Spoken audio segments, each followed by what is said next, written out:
नमस्कार साथियों, मैं महेश बिश्नोई आपका स्वागत करता हूं अपने YouTube चैनल पर। आपका हार्दिक अभिनंदन करता हूं। आशा है, उम्मीद है कि आप खुश होंगे, स्वस्थ होंगे और आपकी जो तैयारी है स्टेट की वो बड़े जोरों शोरों से चल रही होगी। हरियाणा टीजीटी के अपने इस फ्री बैच के अंदर, टीजीटी साइंस के इस फ्री बैच के अंदर हम लोग बहुत सारे टॉपिक कवर कर चुके हैं। आज हम कुछ और टॉपिक्स को कवर करने की कोशिश करेंगे साथियों। ठीक है, तो हमारे पास जो आज का जो टॉपिक होगा, हमारा आज का जो टॉपिक है वो है नोमेनक्लेचर है।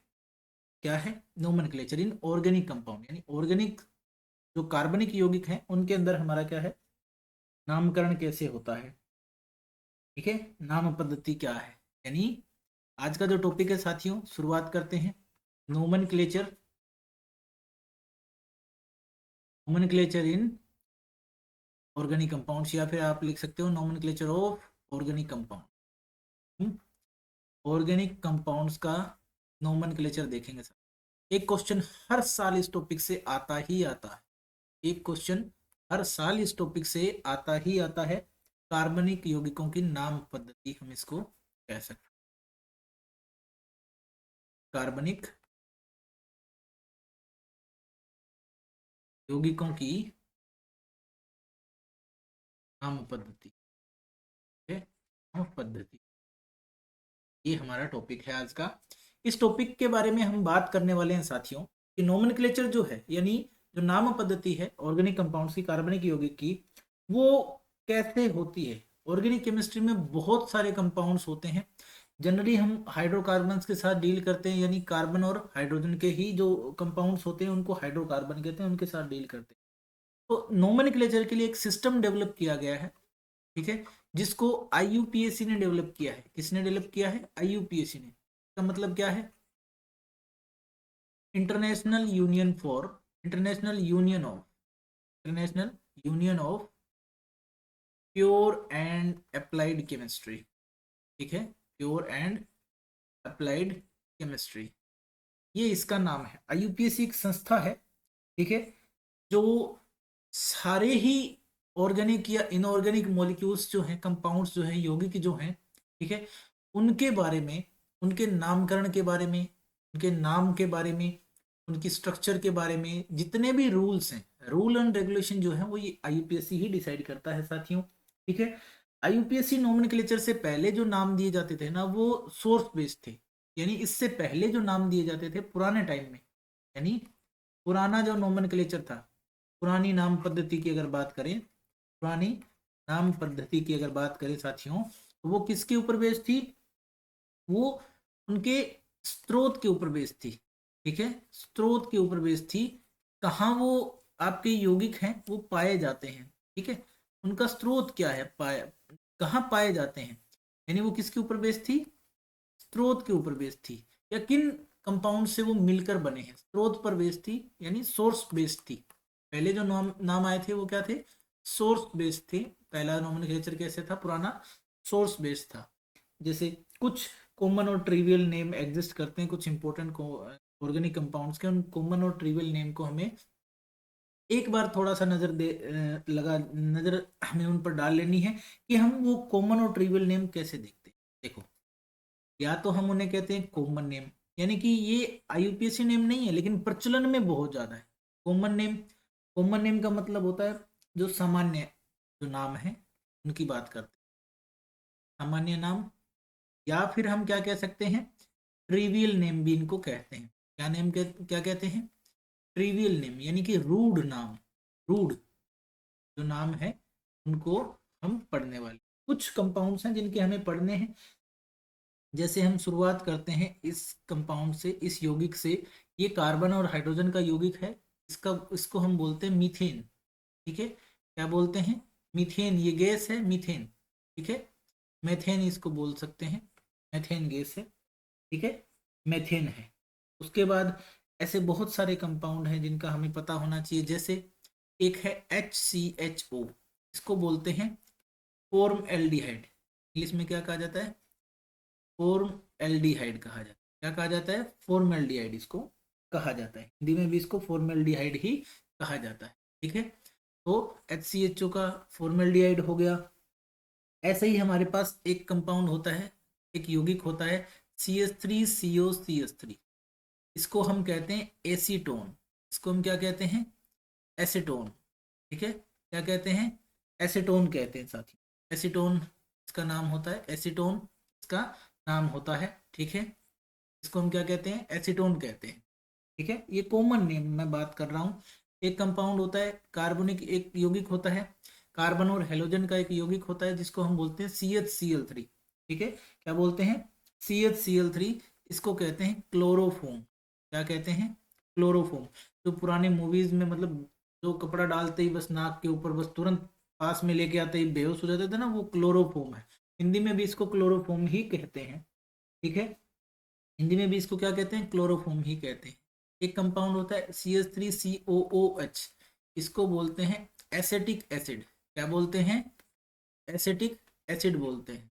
ठीक है, एसेटिक एसिड कहते हैं इस कंपाउंड। ये इसका कॉमन नेम है। कॉमन नेम क्या है? एसिटिक एसिड है साथियों। कॉमन नेम क्या है? एसिटिक एसिड है। उसके बाद एक कंपाउंड आता है जिसको हम कहते हैं C6H6। नाम क्या है इसका? बेंजीन। इसका कॉमन नेम या यूपीएससी के द्वारा एक्सेप्ट कर लिया गया है, तो बेंजीन को बेंजीन भी कह देते हैं यूपीएससी में भी। फिर एक कंपाउंड आता है C6H5OCH3, इसको कहते हैं एनिसोल। हिंदी में भी इसको एनिसोल ही कहते हैं। ठीक है, एनिसोल। क्या कहते हैं? एनिसोल ही कहते हैं हिंदी में भी। ऐसे ही एक कंपाउंड आता है C6H5NH2, इसको कहते हैं साथियों, कॉमन नेम जो होता है इसका एनिलीन होता है। क्या होता है? एनिलीन होता है। एनिलीन इसका नाम होता है। ठीक है, ऐसे ही एक कंपाउंड होता है C6H5COCH3, इसको बोलते हैं एसिटोफिनोन। एसिटोफिनोन बोलते हैं इसको। क्या बोलते हैं? एसिटोफिनोन बोलते हैं। ठीक है, ऐसे ही बहुत सारे नाम होते हैं जिनके बारे में हमें पता होना चाहिए, लेकिन ये कुछ कॉमन नेम हैं जिनके बारे में हमें पता होना चाहिए। ठीक है, तो ये इनसे हम शुरुआत कर रहे हैं आज नोमेनक्लेचर की। अब हम बात करते हैं साथियों कि नोमेनक्लेचर के अंदर, यूपीएससी नोमेनक्लेचर के अंदर हम किसका नोमेनक्लेचर करेंगे? जनरली हम किसका करते हैं? हाइड्रोकार्बन्स का। किसका? हाइड्रोकार्बन्स का। हाइड्रोकार्बन्स का नोमेनक्लेचर करेंगे। हिंदी में भी इन्हें हाइड्रोकार्बन ही कहा जाता है। ठीक है, हिंदी में भी इनको क्या लिखा जाता है? हाइड्रोकार्बन ही लिखा जाता है साथियों। ठीक है, हिंदी में भी क्या लिखा जाता है? इनको हाइड्रोकार्बन ही लिखा जाता है। हाइड्रोकार्बन्स का नोमेनक्लेचर कैसे करते हैं? एक सिस्टेमेटिक मीन होता है जिसमें हम क्या करते हैं? पेरेंट हाइड्रोकार्बन को हम आइडेंटिफाई करते हैं, उसको पहचानते हैं। ठीक है, यानी मूल हाइड्रोकार्बन इसको पहचानना होता है सबसे पहले पेरेंट हाइड्रोकार्बन को। ठीक है, पेरेंट हाइड्रोकार्बन की बात करते हैं, यानी मूल जो है आपका मूल हाइड्रोकार्बन है उसको पहचानना होता है। ठीक है, फिर हम फंक्शनल ग्रुप को पहचानते हैं। उसके साथ क्या होता है? कुछ फंक्शनल ग्रुप जुड़े होते हैं, हमें उनको पहचानना होता है। क्या है? फंक्शनल ग्रुप जुड़े होते हैं, उनको पहचानना होता है। फंक्शनल ग्रुप का मतलब होता है क्रियात्मक समूह। क्या होते हैं? क्रियात्मक समूह जुड़े होते हैं, उनको हमें पहचानना होता है। ठीक है, उसके साथ जो है क्रियात्मक समूह है, ठीक है, जो उसके साथ अटैच होते हैं उनको हमें पहचानना होता है। एग्जाम्पल के लिए मैं लिखता हूँ आपके पास कि हमारे पास मान लीजिए एक ऐसी चेन है। ठीक है, एक ऐसी श्रृंखला है CH3CH, और इसके पास यहाँ भी CH3 है, फिर ये CH2 से जुड़ा है, फिर इसके बाद ये फिर CH से जुड़ा है, इसके पास यहाँ पर Br जुड़ा है, यहाँ CH है, यहाँ इसके पास OH जुड़ा है, और यहाँ इसके पास क्या है? CH3 है। अब इसके अंदर क्या है, हम इसको जानने की कोशिश करते हैं। ठीक है, तो ये वाला जो हिस्सा है, ये जो एक लंबी चेन दिखाई दे रही है आपको, कार्बन की एक श्रृंखला दिखाई दे रही है, ठीक है, इसको हम कहते हैं पेरेंट चेन। इसको क्या कहा जाता है? Parent chain. पेरेंट चेन यानी कि मूल श्रृंखला है ये। क्या है? मूल श्रृंखला होती है। सबसे पहला नियम भी नोमेनक्लेचर का यही आएगा साथियों कि सबसे पहले हमें सबसे लंबी कार्बन की चेन ढूंढनी है, यानी पेरेंट चेन पहचाननी, मूल श्रृंखला ढूंढनी। ठीक है, मूल श्रृंखला आपकी, या फिर जनक श्रृंखला भी इसको क्या कहा? इसको क्या कहा जाता है? जनक श्रृंखला भी इसको कहा जाता है। जनक श्रृंखला, पेरेंट चेन मतलब जनक श्रृंखला, मूल मत लिखना। ठीक है, मूल मत लिखना, इसको रब कर देते। मूल श्रृंखला रब कर दी है हमने, इसको पेरेंट चेन ही रहने देना, जनक श्रृंखला ही रहने देना। अब आपको जैसे ही पता चल गया कि इसमें जनक श्रृंखला क्या है, अब आपके पास कुछ और भी कंपाउंड्स हैं जो लगे पड़े हैं इसमें, जैसे ये OH है आपके, ठीक है, ये Br है आपके, ठीक है, ये अलग से जुड़े हुए हैं इनके अंदर, तो ये आपके क्या कहलाते हैं, फंक्शनल ग्रुप कहलाते हैं। क्या कहलाते हैं, फंक्शनल ग्रुप्स कहलाते हैं। फंक्शनल ग्रुप यानी क्रियात्मक समूह है।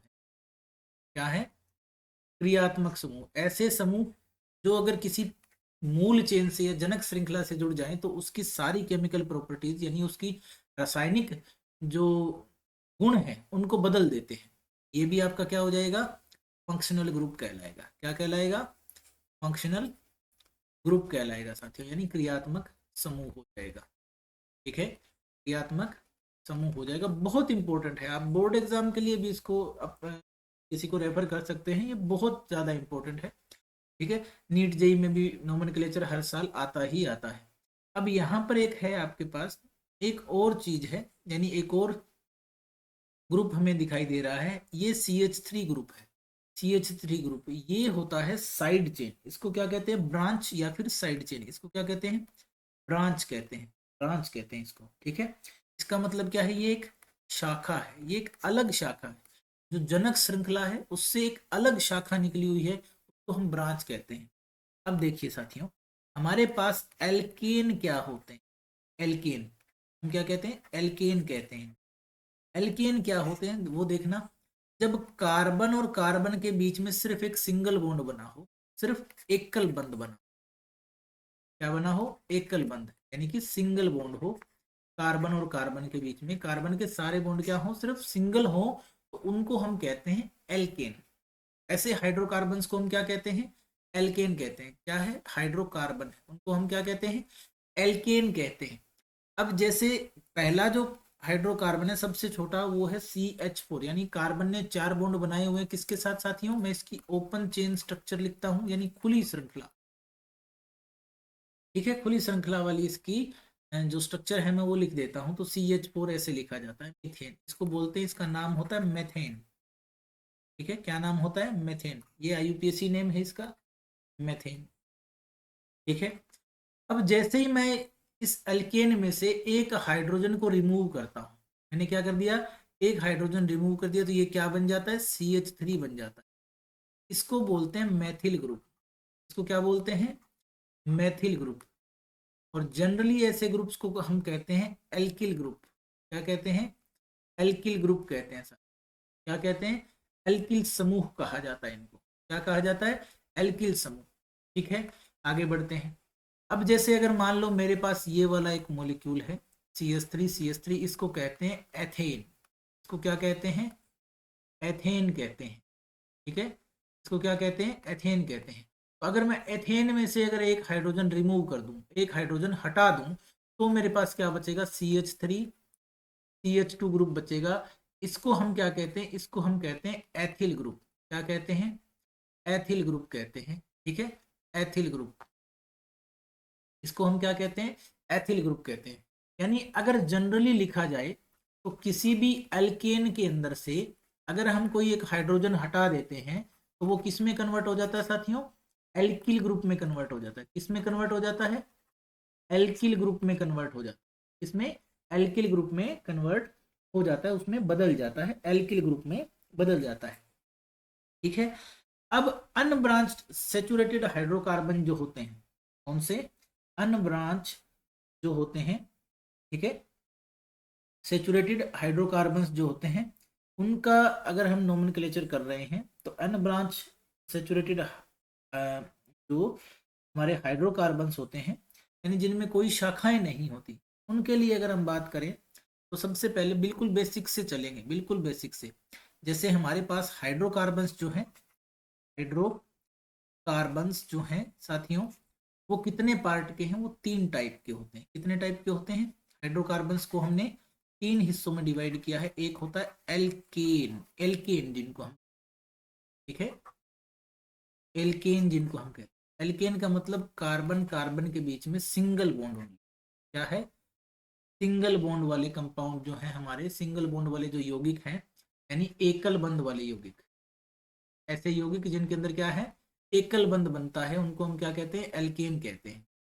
दूसरे नंबर पर हमारे पास आते हैं साथियों एल्कीन। क्या आते हैं, एल्कीन आते हैं। एल्कीन के अंदर क्या होता है, किन्हीं भी दो कार्बन के बीच में एक डबल बॉन्ड आ जाता है। क्या आ जाता है, डबल बॉन्ड। ठीक है, यानी द्विआबंध इनके बीच में हो, दो आबंध यानी दो बंध बनते हैं, दो बॉन्ड बनते हैं द्विआबंध वाले जो ये यौगिक होते हैं, इनको हम क्या कहते हैं, एल्कीन कहते हैं। फिर आ जाता है हमारे पास तीसरा टाइप जिसको हम कहते हैं अल्काइंस। ठीक है, एल्काइन, इनको हम क्या कहते हैं, एल्काइन बोलते हैं। एल्काइन जो होता है उसमें कार्बन कार्बन के बीच में एक ट्रिपल बॉन्ड होता है। क्या होता है, ट्रिपल बॉन्ड होता है, यानी तीन बंध जिनके अंदर बने हो, तीन आबंध जो है दो कार्बन कार्बन के बीच में जिनमें बने हो, उनको हम एल्काइन कहते हैं। एल्केन, एल्किन, एल्काइन, तीन टाइप के हाइड्रोकार्बन हमारे पास होते हैं साथियों। तीन का टाइप के हाइड्रोकार्बन हमारे पास क्या है, होते हैं। अब जब हम नोमेनक्लेचर पर जाते हैं तो हमारे पास कुछ जो है कंपाउंड्स जो हैं, उनके कुछ जो यौगिक हैं उनके नाम लिखने के लिए हमें कुछ ऐसी चीज है जो याद रखनी पड़ती है। ठीक है, कुछ टेबल के लिए कुछ क्या हमारा नाम लगेगा, उसकी मतलब क्या प्रीफिक्स लगना है, क्या एज ए प्रीफिक्स लगना है। ठीक है, उसको हमें, उसका हमें पता होना चाहिए कि प्रीफिक्स क्या लगेगा। इसका पता होना चाहिए साथियों में, प्रीफिक्स का पता होना चाहिए कि प्रीफिक्स क्या लगेगा। प्रीफिक्स, प्रीफिक्स का मतलब नाम के पहले लगने वाले, नाम के पहले लगते हैं, या आप ऐसे कह सकते हैं नाम से पहले लगने वाले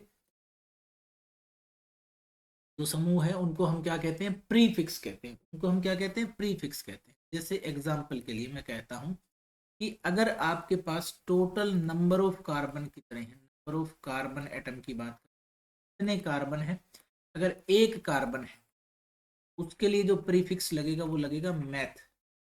कहते हैं क्या, मैथ। ठीक है, अगर आपके पास दो कार्बन है, दो कार्बन की अगर आपके पास श्रृंखला है, चेन है, उसके लिए जो प्रीफिक्स लगेगा वो लगेगा एथ। ठीक है, एथ लगेगा। तीन कार्बन की अगर श्रृंखला है साथियों, तीन कार्बन की अगर श्रृंखला है तो उसके लिए आपके पास क्या लगेगा, जो प्रीफिक्स लगेगा वो प्रोप लगेगा, प्रोप। ठीक है, प्रोप लगेगा। और अगर चार कार्बन की श्रृंखला है आपके पास तो प्रीफिक्स जो है वो आपके पास ब्यूट लगेगा, इसको बोलते हैं ब्यूट।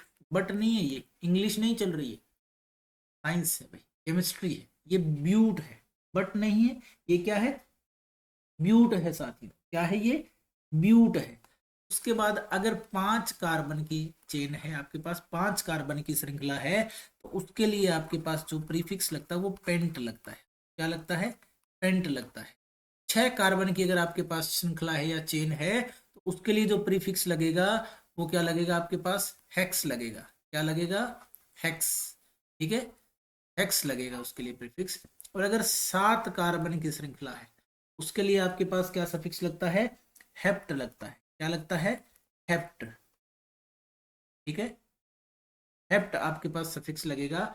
अगर आठ कार्बन की श्रृंखला है, कितने कार्बन की श्रृंखला है साथियों, आठ कार्बन की अगर श्रृंखला है उसके लिए आपके पास सफिक्स जो लगे, प्रीफिक्स जो लगेगा वो ओक्ट लगेगा। क्या लगेगा, ओक्ट लगेगा, ओक्ट। ठीक है, नौ कार्बन की अगर आपके पास श्रृंखला है तो उसके लिए नोन लगेगा। क्या लगेगा, नोन लगेगा। ठीक है, और 10 कार्बन के लिए आपके पास सफिक्स जो क्या लगेगा, 10 कार्बन की अगर चेन है तो उसके लिए सॉरी प्रीफिक्स क्या लगेगा, प्रीफिक्स मतलब नाम के पहले आने वाले। 10 कार्बन के लिए क्या लगेगा, डेक लगेगा। क्या लगेगा, डेक लगेगा। ठीक है, तो प्रीफिक्स जो होते हैं वो नाम के पहले आते हैं, प्रीफिक्स जो होते हैं वो नाम के पहले आते हैं।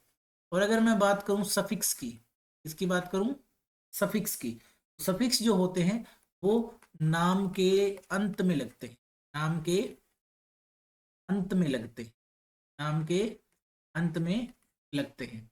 जैसे मैं एग्जांपल ले लूं, अगर मैं सफिक्स के लिए मैं एग्जांपल लेना चाहूं साथियों तो मैं कैसे एग्जांपल लेता हूं, जैसे कार्बोक्सिलिक एसिड जो होते हैं, कार्बोक्सिलिक एसिड जो आपके फंक्शनल ग्रुप हैं उनके लिए जो सफिक्स लगता है, उनके लिए जो सफिक्स लगता होता है साथियों वो होता है ओइक एसिड। क्या होता है, ओइक एसिड, ठीक है, ओइक एसिड लगता होता है, उनके लिए जो सफिक्स है वो क्या लगता है, ओइक एसिड लगता है। ऐसे ही एल्कोहल्स जो होते हैं, एल्कोहल, उनके लिए जो सफिक्स लगता होता है वो क्या लगता है, ओ एल लगता है। क्या लगता है, ओ एल, ओ एल, ठीक है, अल्कोहल के नाम के लास्ट के 2 लेटर यानी ओ एल सफिक्स लगता है, ओल, ठीक है, ओल लगता है।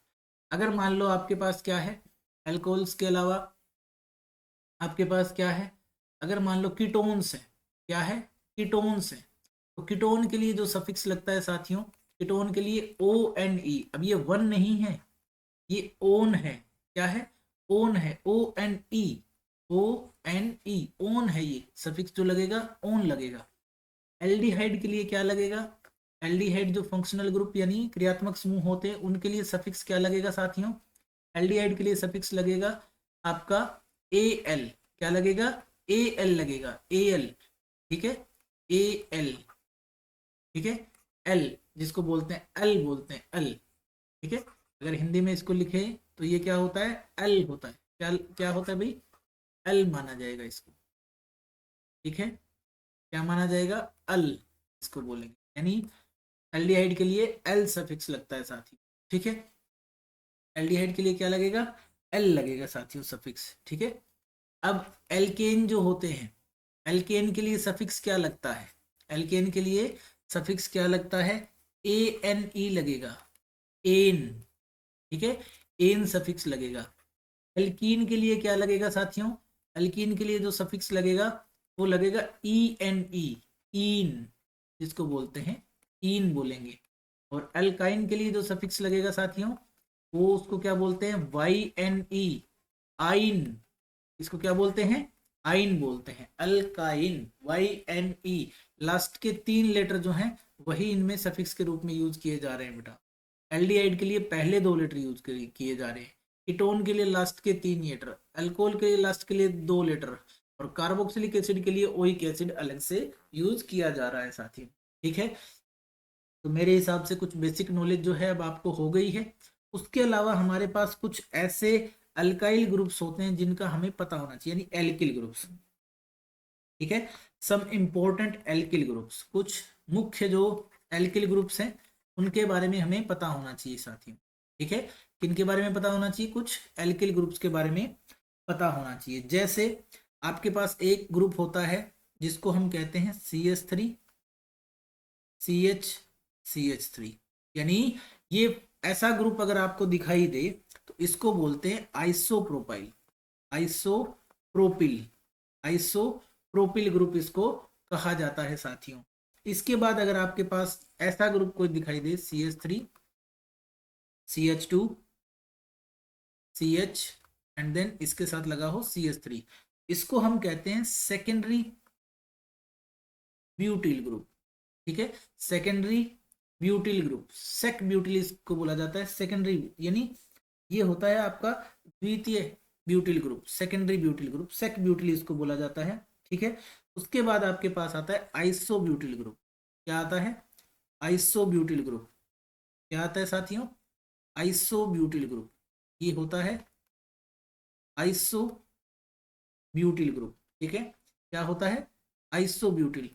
उसके बाद एक ग्रुप आता है आपके पास जिसको हम बोलते हैं टर्शरी ब्यूटिल, क्या बोलते हैं, टर्शरी ब्यूटिल ग्रुप, यानी CH3 होल थ्राइस, इसको बोलते हैं टर्ट ब्यूटिल भी बोलते हैं, क्या बोल देते हैं, टर्शरी यानी टर्ट, और फिर butyl, butyl group, tert butyl group.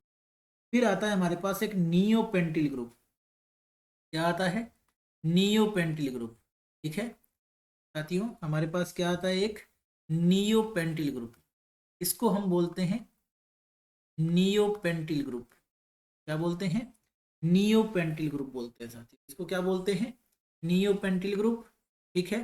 तो हमारे पास ये कुछ 5 इंपॉर्टेंट ग्रुप है जिनको आपको ध्यान में रखना है कि ऐसे ग्रुप होते हैं, इनके नाम ये होते हैं, ठीक है। इसके बाद हम साथियों आगे बढ़ते हैं और ब्रांच चेन हाइड्रोकार्बन्स या अल्केन्स जो होते हैं उनके बारे में पढ़ेंगे, यानी श्रृंखला वाले जो शाखाओं वाले जो हाइड्रोकार्बन्स होते हैं उनके बारे में हम पढ़ेंगे। ब्रांच चेन यानी शाखित श्रृंखला एल्केनों का जो नामांकन है, नामकरण है, उसको पढ़ेंगे, यानी नोमेनक्लेचर ऑफ। अब हमारा एग्जैक्ट टॉपिक स्टार्ट हो जाएगा, नोमेनक्लेचर ऑफ ब्रांच्ड एल्केन्स। ठीक है, nomenclature of branched chain alkanes, यानी जिनके पास क्या होती है, ब्रांच होती है, ब्रांच्ड चेन होती हैं, उन एल्केन्स का क्या करना है, हमें नोमेनक्लेचर करना है साथियों। ब्रांच्ड चेन एल्केन्स की बात कर रहे हैं, इसका मतलब क्या है, आपके पास शाखित श्रृंखला एल्केन का नोमेनक्लेचर की बात कर रहे हैं। ठीक है, शाखित श्रृंखला जो है एल्केनों का नामकरण का क्या करना है, नामकरण संस्कार कर देना है सर। ठीक है, तो क्या कर देना है, नामकरण संस्कार हमें सीखना है। अब देख लो भाई, ये नामकरण संस्कार सीख जाओ और तुम्हारी कमाई का जरिया बन जाएगा। ठीक है, तो चलते हैं भाई नोमेनक्लेचर की तरफ। जब हम ब्रांच चेन अल्केन जो होते हैं उनके नोमेनक्लेचर की तरफ बढ़ते हैं। एल्केन्स बहुत इंपॉर्टेंट चीज है, कौन से, ब्रांच चेन अल्केन्स की बात कर रहे हैं साथियों। तो नोमेनक्लेचर के कुछ रूल्स होते हैं। पहला रूल क्या है साथ, सबसे पहला रूल जिसके बारे में आपको पता होना चाहिए, सबसे पहला रूल तो यही होता है कि आपको लॉन्गेस्ट कार्बन चेन ढूंढनी है। क्या ढूंढनी है, फर्स्ट रूल क्या है, longest carbon chain must be identified, chain in the molecule, यानी कोई भी मॉलिक्यूल होगा उसके अंदर जो लॉन्गेस्ट कार्बन चेन है उसको ढूंढा जाए। Longest carbon chain in the molecule is identified, ये हमारा पहला रूल है। ठीक है, इसका मतलब क्या है, सर्वप्रथम हमें क्या करना है, अणु में दीर्घतम कार्बन श्रृंखला का चयन करना है। क्या करना है, अणु में दीर्घतम, सबसे बड़ी, सबसे लंबी, दीर्घतम कार्बन श्रृंखला का चयन करना है। दीर्घतम कार्बन श्रृंखला का चयन करना है, सबसे पहले तो यही काम होना चाहिए। ठीक है, चयन करना है। ठीक है, ये पहला रूल है। एग्जाम्पल के लिए मैं एक एग्जाम्पल देता हूँ जिसमें हमें सबसे लॉन्गेस्ट कार्बन चेन ढूंढनी है। तो एक एग्जाम्पल है हमारे पास CH3 CH2 CH2 CH2 CH CH3 CH2 CH3, एक सिंपल सा एग्जाम्पल। अब हम कार्बन की सबसे लंबी चेन ढूंढते, तो काउंट करना शुरू करते हैं साथियों। तीन तरीके हैं काउंटिंग के, चार वैसे इसमें। यहां से काउंट करना शुरू करते हैं, पहले लेफ्ट हैंड साइड से काउंट करना शुरू करते हैं। तो 1 2 3 4 5 6 7। अगर हम ऐसे काउंट करेंगे बिल्कुल सीधे तो हमारे पास कितने कार्बन आते हैं, 7 कार्बन की चेन बनती है। दूसरा तरीका 1 2 3 4 5 6, इस साइड से अगर काउंट करते हैं तो कितने बनते हैं, 6। इधर से करें तो 1 2 3 4, इधर से करेंगे तो 4 कार्बन की चेन बनेगी। अगर इधर से इसको करें तब भी 7 की बनेगी। अब इनमें से सबसे ज्यादा कार्बन किसमें, सबसे ज्यादा कार्बन है इसमें, यानी कि अगर हम ऐसे इसको काउंट करेंगे सीधे सीधे तो हमारे पास सबसे लंबी कार्बन की चेन आ जाती है, 1 2 3 4 6 7 कार्बन की। इधर से अगर काउंट करते तो हमारे पास सिर्फ 6 कार्बन की चेन आती, जबकि हमें कितने की चाहिए, सबसे लंबी कार्बन चेन ढूंढनी है साथियों। ठीक है, अब इनके ये नंबर जो है, एक्स्ट्रा जो नंबर है वो रब कर दे रहा हूँ। ठीक है, हमारे पास क्या है, अब 7 कार्बन की चेन आ चुकी है जो सबसे लंबी चेन है। सबसे लंबी चेन क्या है, 7 कार्बन की मान लो आ गई। मैं इसको नंबरिंग भी दे देता हूँ, 1 2 3 4 6 7, मान लो 7 कार्बन मैंने इसे काउंट कर लिए हैं। ठीक है, दूसरा तरीका, ये तो है बिल्कुल सही तरीका। अगर मान लो इसको ऐसे काउंट किया होता, CH3 CH2 CH2 CH2 CH3 CH2 CH3, अगर मान लो मैंने इसको ऐसे काउंट किया होता 1 2 3 4 5 और 6, तो ये कितने की चेन आती, हमारे पास सिर्फ 6 कार्बन की चेन आती है। ये तो छोटी है, हमें तो सबसे लंबी कार्बन की चेन ढूंढनी है, तो ये बन जाती है। और अगर तीसरा तरीका, जैसा कि मुझे पता है, मैं आपको बता ही देता हूँ, CH3 CH2 CH2 CH2 CH CH2 CH3, और यहाँ पर आ जाएगा आपका CH3। तो ये है आपकी तीसरी कार्बन जो सबसे छोटी आती है, 1 2 3 और, ठीक है। ये आपकी तीसरी कार्बन चेन। ये भी नहीं हो सकती क्योंकि सबसे लंबी कार्बन चेन ढूंढनी है, तो हमारा आंसर यही रहेगा। पहला जो मेथड है वही सबसे सही है, सबसे लंबी कार्बन चेन ढूंढनी है। पहला रूल तो यही कहता है सर। उसके बाद चलते हैं सेकंड रूल, दूसरे नियम की तरफ। दूसरा रूल या दूसरा नियम क्या कहता है साथियों, नंबरिंग जो है आपको, जैसे अगर मतलब कार्बन एटम जो है, अगर पेरेंट चेन का, वो नंबर देते हैं हम उसको, ताकि हम आइडेंटिफाई कर सकें पेरेंट एल्केन को, और लोकेट, और कार्बन एटम की जो पोजीशन है उसको लोकेट कर सकें, ठीक है, जहां से आपकी श्रृंखलाएं निकल रही हैं, ताकि हमें पता चल जाए कि इतने नंबर कार्बन से क्या है, श्रृंखलाएं निकल रही है, यानी ब्रांचिंग हो रही है, उसकी नंबरिंग पता चल जाए, ठीक है। तो हम क्या करते हैं, उसके लिए नंबरिंग को ऐसे करते हैं ताकि जो ब्रांच कार्बन एटम होता है उसको सबसे लोवेस्ट पॉसिबल नंबर मिलना, ठीक है। सेकंड सेकंड जो रूल है वो क्या कहता है, द नंबरिंग इज डन, क्या क्या कहता है भाई, the numbering is done in such a way that,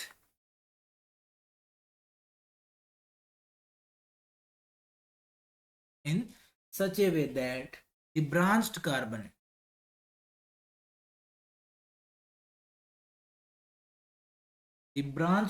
atoms get the lowest possible number, lowest possible number, ठीक है। उनको क्या मिलना चाहिए, लोवेस्ट पॉसिबल नंबर, यानी कि क्रमांकन जो है, अगर हम इसको हिंदी में लिखना चाहें तो क्या लिख सकते हैं साथियों, क्रमांकन उस छोर से प्रारंभ करते हैं, क्रमांकन को उस छोर से प्रारंभ करते हैं, उस छोर से आरंभ करते हैं जिससे शाखित कार्बन परमाणुओं को लघुत्तम अंक मिले, जिससे शाखित कार्बन परमाणुओं को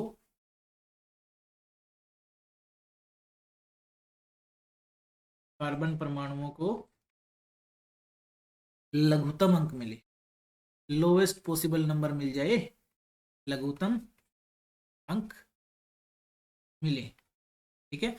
ऐसे नंबरिंग करनी है, यानी हमें नंबरिंग उस साइड से करनी है जिससे जो ब्रांच चेन है जहां से शुरू हो रही है, जिस कार्बन पे ब्रांचिंग हो रही है, उस कार्बन को सबसे लोवेस्ट पॉसिबल नंबर मिले।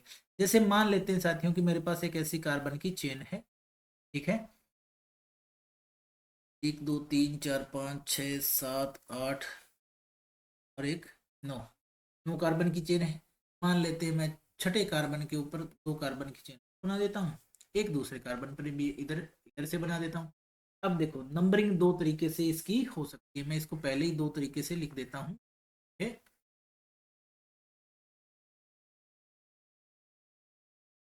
ये है हमारे पास दोनों मॉलिक्यूल बिल्कुल आइडेंटिकल है।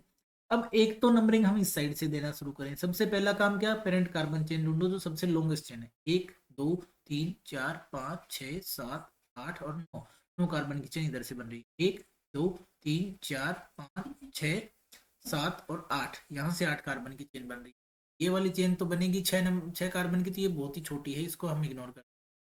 और ये वाली चेन बिल्कुल नो नो कार्बन की बन रही है, ये वाली भी नो कार्बन की बन रही है, ये वाली चेन भी नो कार्बन की बन रही है। ये इन दोनों में से किसी को भी पेरेंट चेन मान लेंगे, ठीक है। तो मैं इसको पेरेंट चेन मान रहा हूँ, पहला रूल मैं अप्लाई कर दे रहा हूँ। साथ ही ये क्या है, ये जनक श्रृंखला है, यानी कि पेरेंट चेन। ये क्या है, पेरेंट चेन यानी कि जनक श्रृंखला है, ठीक है? ये क्या है, जनक श्रृंखला, ठीक है। अब दोनों में ही पेरेंट चेन यही मान लेते हैं, चलो सही है, क्योंकि मॉलिक्यूल तो दोनों ही सेम है, कंपाउंड जो है वो दोनों ही क्या है, सेम है। यही क्या है, हमारी पेरेंट चेन है, पेरेंट जनक श्रृंखला है साथ। अब मैं आपसे एक बात पूछता हूँ कि अगर ये जनक श्रृंखला है, तो ये जो साइड में हमें कुछ दिखाई दे रही है, इनको हम क्या कहते हैं? साइड में जो भी चीजें हमें लगी हुई दिखाई दे रही है, इनको हम कहते हैं, जैसा कि मैंने आपको पहले भी बताया था, ये और ये हमारे क्या है? हमारे साइड ग्रुप्स होते हैं। ये हमारे क्या होते हैं? साइड ग्रुप्स होते हैं। क्या होते हैं भाई? साइड ग्रुप हम इनको कहते हैं। इनको हम क्या कहते हैं? शाखा कहते हैं। ये क्या है? शाखा है। सारी की सारी क्या है? ये शाखाएं हैं, जो भी हमने येलो कलर में के बॉक्स में हमने डाली हैं। सारी की सारी क्या है? शाखाएं हैं। अब देखिए नंबरिंग कैसे करनी है। नंबरिंग कैसे करनी है यानी क्रमांकन कैसे देना है, उसको देख लीजिए। नंबरिंग हम दो तरीके से कर सकते हैं। पहला मान लो मैं इस तरीके से करूँ, 1 2 3 4 5 6 8 एंड 9। अब दूसरा तरीका क्या है? इधर से कर देते हैं, 1 2 3 4 5 6 7 8 एंड 9। अब देखो, हमने दो तरीके थे, एक बार इधर से नंबरिंग कर सकते थे, एक बार राइट टू लेफ्ट कर दिया, एक बार लेफ्ट टू राइट कर दिया, दाएं से बाएं और बाएं से दाएं।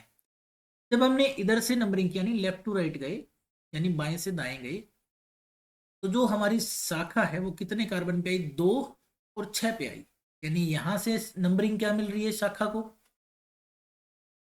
जो हमारी ब्रांच है, ब्रांच को कहां पे नंबरिंग मिल रही है? 2 और छठे कार्बन पे, दूसरे और छठे कार्बन पे। जबकि अगर हम इधर से करें तो कहां से नंबरिंग आ रही है? 4 और 8 पे। इधर से अगर करें तो कौन सी नंबरिंग आ रही है? 4 और 8 किसकी नंबरिंग आ रही है? शाखा की नंबरिंग आ रही है, यानी ब्रांच की नंबरिंग आ रही है। तो यानी हमें रूल क्या कहता है कि नंबरिंग उस साइड से करनी है। Numbering should be done in such a way that the branched carbon atom gets the lowest possible. तो ये हमारी जो शाखा वाला कार्बन है उसको लोवेस्ट पॉसिबल नंबर मिलना चाहिए। अब 2 6 और 4 8 में से कौन सा छोटा है? 2 6 छोटा है, इसलिए ये वाला नंबरिंग सिस्टम गलत हो जाएगा। यानी ये वाला नंबरिंग सिस्टम हमारा गलत है, ये वाला नंबरिंग सिस्टम हमारा सही। यानी क्रमांकन जो होगा वो इस तरीके से होगा जो हमने पहले वाले मॉलिक्यूल में किया है। क्या ये बात आपको समझ में आ गई? अगर समझ में आ गई है तो आगे बढ़ेंगे। ठीक है, अब बात करते हैं साथियों तीसरे रूल। थर्ड रूल क्या है? तीसरा रूल क्या है कि जो नाम है, जो अल्काइल ग्रुप्स जो अटैच्ड होते हैं एज ए ब्रांच, ठीक है, जो एक शाखा की तरह एल्किल ग्रुप जुड़े होते हैं जनक श्रृंखला से, पेरेंट चेन से, उनके नाम कैसे लिखे जाते हैं? एज ए प्रीफिक्स लिखे जाते हैं। पूर्व लगन। प्रीफिक्स का मतलब क्या होता है? पूर्व लगन है। ठीक है, प्रीफिक्स का मतलब क्या होता है? हिंदी में इसको लिखते हैं पूर्व लग्न। पूर्व लग्न कहते हैं। तो जो नाम है ब्रांच चेन के वो कैसे लिखे जाते हैं? प्रीफिक्स लिखे जाते हैं टू दी पेरेंट एल्केन, यानी जो जनक हाइड्रोकार्बन यानी जनक एल्केन जो है उनके नाम के आगे, और पोजीशन बताई जाती है बाय अप्रोप्रिएट नंबर्स। पोजीशन कैसे बताई जाती है? अप्रोप्रिएट नंबर से हम उनकी पोजीशन बता देते हैं साथियों। ठीक है, अगर अलग अलग अल्काइल ग्रुप प्रेजेंट होते हैं उनको अल्फाबेटिकल ऑर्डर में लिस्ट करते हैं। कहने का मतलब क्या है? मैं इसके अंदर सारे जो रूल है उनको पॉइंट वाइज लिखता हूँ। क्या है पॉइंट वाइज लिखने का मतलब? क्या है? जितने भी अल्काइल ग्रुप्स हैं, एल्किल ग्रुप्स जो हैं, एल्किल ग्रुप्स जो हैं एज चेन, एज चेन, या फिर हम कह सकते हैं कि एज ए ब्रांच जो अटैच्ड है, एज ब्रांच जो अटैच है, ठीक है, उनके बारे में बात करते हैं। अगर एल्किल ग्रुप जो है कोई भी, वो एज ए ब्रांच अटैच्ड है, ठीक है, एज ए ब्रांच अटैच है, उसका जो नाम होगा, उसका नाम एज ए प्रीफिक्स यानी पूर्व लग्न की तरह लिया जाएगा, पूर्व लग्न की तरह लिखा जाएगा। ठीक है, पूर्व लग्न। ठीक है, इससे पहले उसका नाम एज ए प्रीफिक्स पेरेंट जो आपका एल्केन है उससे पहले लिखा जाएगा। पेरेंट एल्केन से पहले लिखा जाएगा। ठीक है, पेरेंट एल्केन से पहले लिखा जाएगा। ठीक है, पेरेंट एल्केन से पहले लिखा जाएगा, और उसकी जो पोजीशन है, और उसकी पोजीशन जो है यानी उसकी जो स्थिति है, कहाँ वो है, किस कार्बन पे है, वो नंबर के द्वारा दिखाई जाएगी। उसकी पोजीशन को सूटेबल नंबर से हम रिप्रेजेंट कर देंगे, सूटेबल नंबर से दिखाएंगे। ठीक है, उसकी पोजीशन को सुटेबल नंबर से दिखाएंगे साथियों, ठीक है। अब अगर मान लो अलग अलग अल्काइल ग्रुप प्रेजेंट है, दूसरी बात क्या है इसमें, दूसरी कंडीशन क्या है, अगर अगर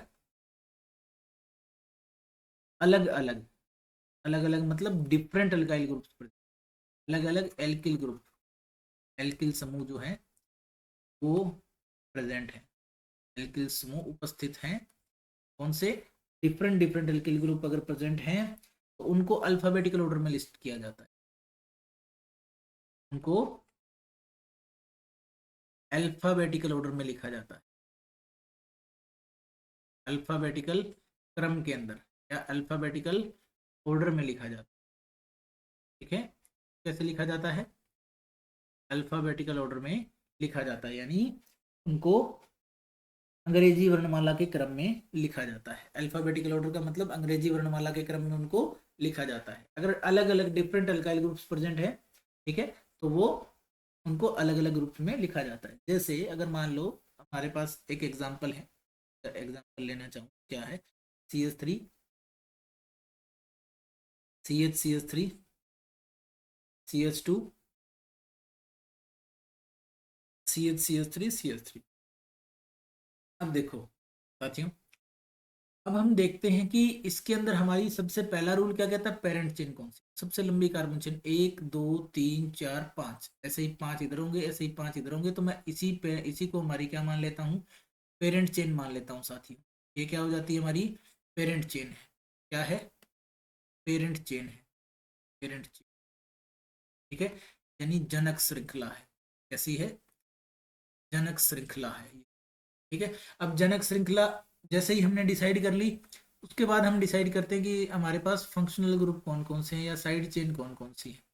देखिए ये जो लगा हुआ है CH3, यानी एक एल्किल ग्रुप इधर भी लगा है, एक एल्किल ग्रुप इधर लगा है, ये हमारी क्या है, शाखा है, क्या है, शाखा है, साइड चेन है, ठीक है, ब्रांच है, शाखा का मतलब क्या है, ब्रांच है। अब नंबरिंग कैसे देनी है, नंबरिंग ऐसे देनी कि ब्रांचिंग, जो ब्रांच है हमारी उसको सबसे लोवेस्ट पॉसिबल, सबसे कम नंबर मिले, ये दूसरा रूल है। तो 1 2 3 4 5, यानी ब्रांच को 2 और 4 नंबर मिल रहे, ब्रांचिंग को नंबरिंग कौन सी मिल रही है, 2 4 नंबरिंग मिल रही है। क्रम क्या है इनका, 2 और 4, इधर से भी करोगे तो 1 2 3 4 5, 2 और 4 ही मिल रहे हैं, तो बराबर है, किसी भी साइड से कर सकते हो इसमें। अब हमें पता है इसके अंदर दो एल्किल ग्रुप प्रेजेंट है, वो एल्किल ग्रुप कौन से, मेथिल ग्रुप है। CH3 ग्रुप क्या कौन सा होता है, मेथिल ग्रुप है। जब दो प्रेजेंट है तो हम क्या करते हैं, सबसे पहले उनकी पोजीशन लिखते हैं नंबरिंग के थ्रू, और दोनों पोजीशन चाहे 2 हो 4 हो 3 हो सबको कोमा से हम अलग अलग दिखाते हैं, कि मतलब दूसरी पोजीशन पे है, फिर कोमा डाल के फिर चौथी पोजीशन पे। पोजीशन के बाद जब भी नाम लिखते हैं तो डैश लगाते हैं, क्या लगाते हैं, डैश लगाते हैं। सबसे पहला लेटर जो है वो हमेशा कैपिटल रहेगा, सबसे पहला लेटर जो है नोमेनक्लेचर में वो हमेशा क्या रहेगा, कैपिटल लेटर रहेगा। सबसे पहला लेटर क्या रहेगा, कैपिटल लेटर रहेगा। अब दो ग्रुप है और दोनों सेम है, तो उनके लिए हम क्या लगाएंगे, डाई लिख देंगे। दो के लिए क्या लिखा जाएगा, डाई लिखा जाएगा। अगर दो ग्रुप सेम है, दो सेम ग्रुप आ गए, दो सेम ग्रुप है तो डाई लिखेंगे, तीन है तो ट्राई लिखेंगे, चार है तो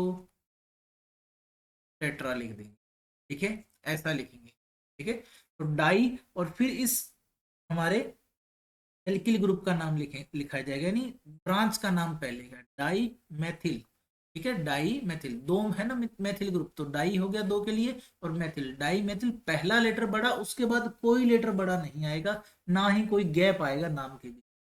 तो डाई मैथिल, फिर पेरेंट एल्केन का नाम आएगा, पेरेंट एल्केन कितने कार्बन की है, 5 की, 5 के लिए क्या लिखा जाता है, पेंट।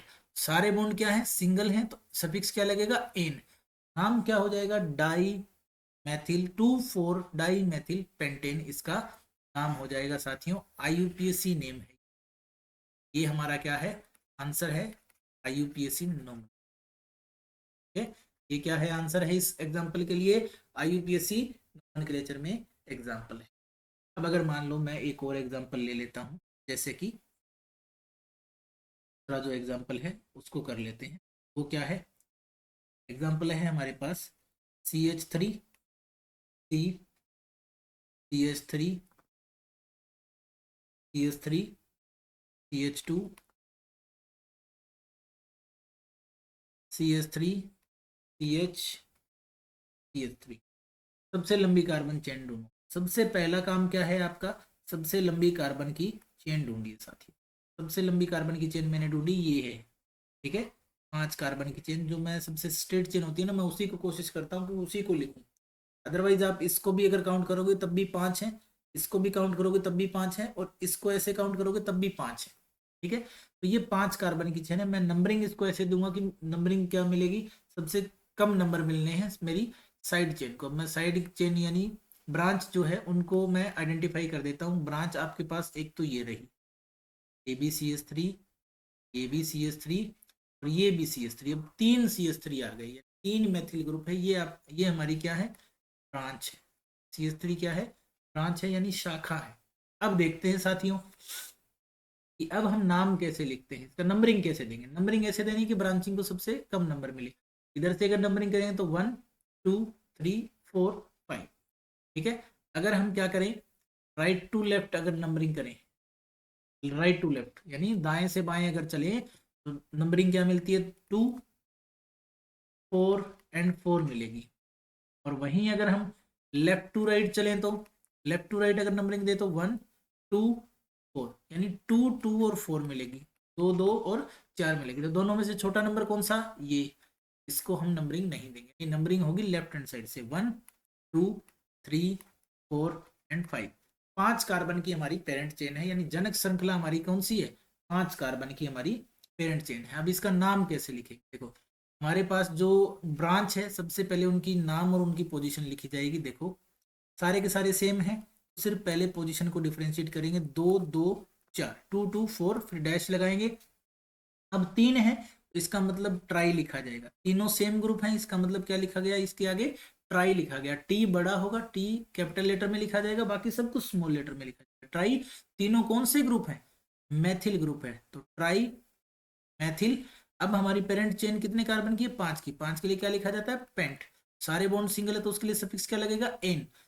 2 2 4 ट्राई मैथिल पेंटेन इसका नाम हो जाएगा, IUPAC नेम। ये हमारा क्या है, आंसर हो जाएगा।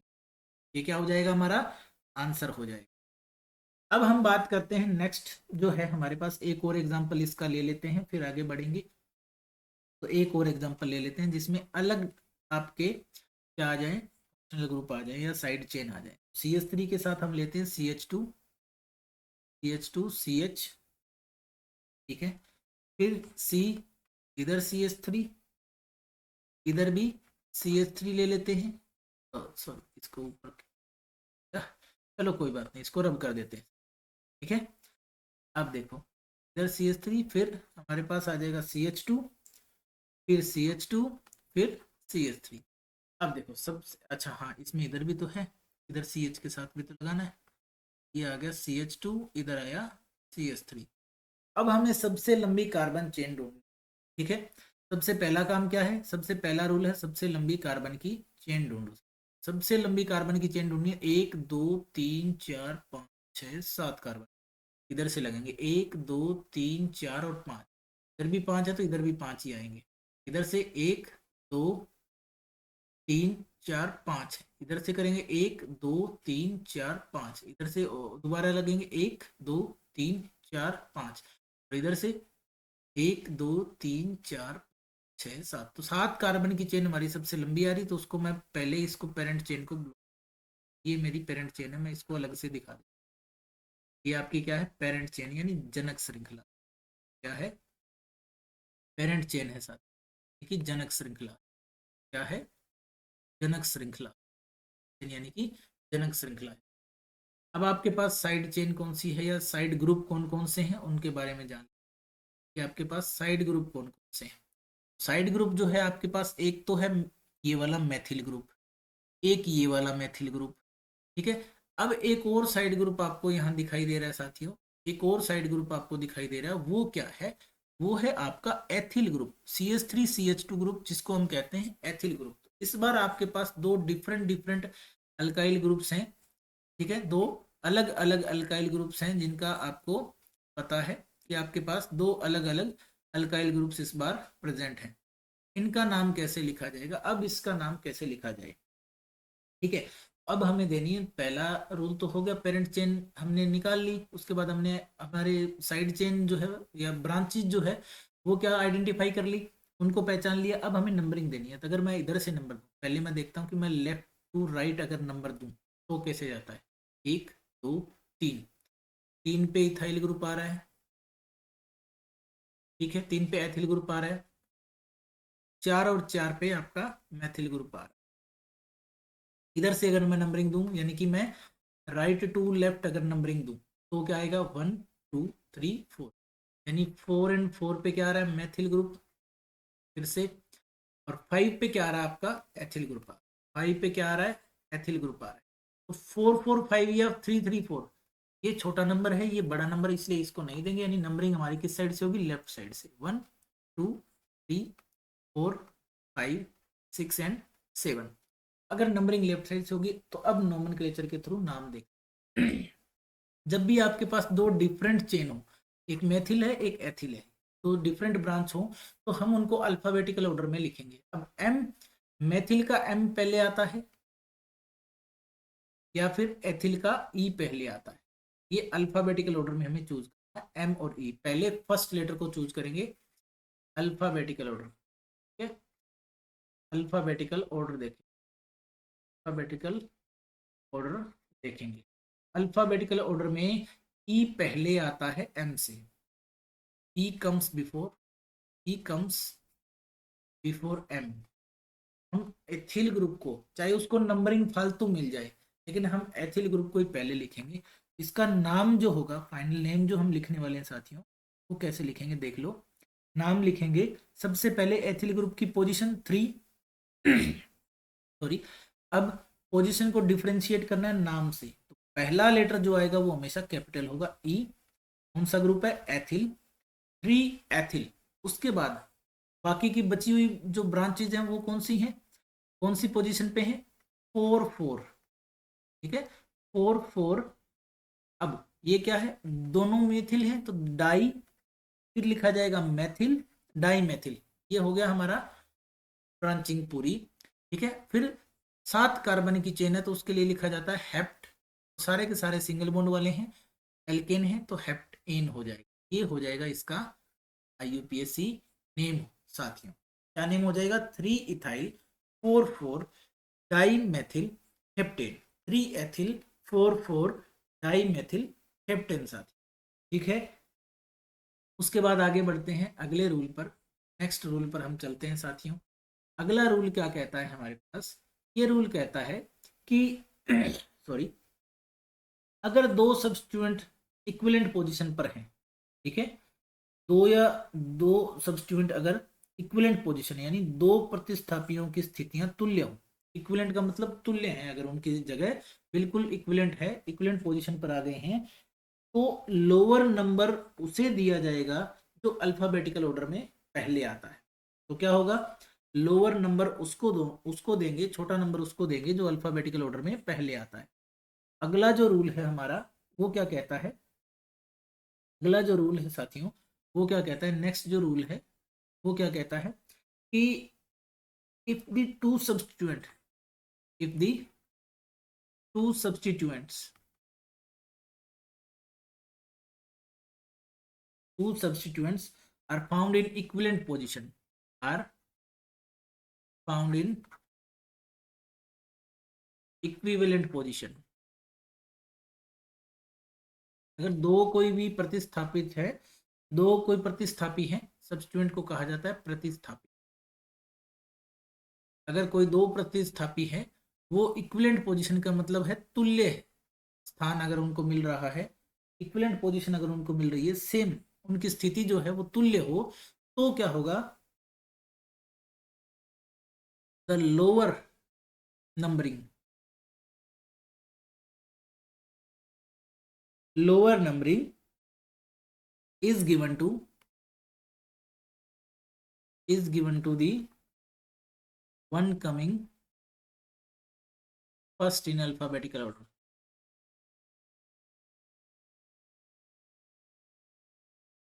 अल्फाबेटिकल यानी लोअर नंबर, यानी कम संख्या किसे दी जाएगी? कम संख्या उसे दी जाएगी जो अंग्रेजी वर्णमाला में पहले आता हो। अंग्रेजी वर्णमाला में पहले आता हो, ठीक है। लोअर नंबर किसे दिया जाएगा? जो अंग्रेजी वर्णमाला में पहले आएगा, यानी अल्फाबेटिकल ऑर्डर में हम इसकी लिस्टिंग करेंगे साथियों। जैसे हमारे पास एक एग्जांपल है, फॉर एग्जांपल हम देख लेते हैं। एग्जांपल है हमारे पास, एग्जांपल क्या है? मान लेते हैं हमारे पास ये वाला मॉलिक्यूल है CH3 CH2 CH CH2 CH3 CH2 CH2 CH CH3 CH2 CH3, ठीक है।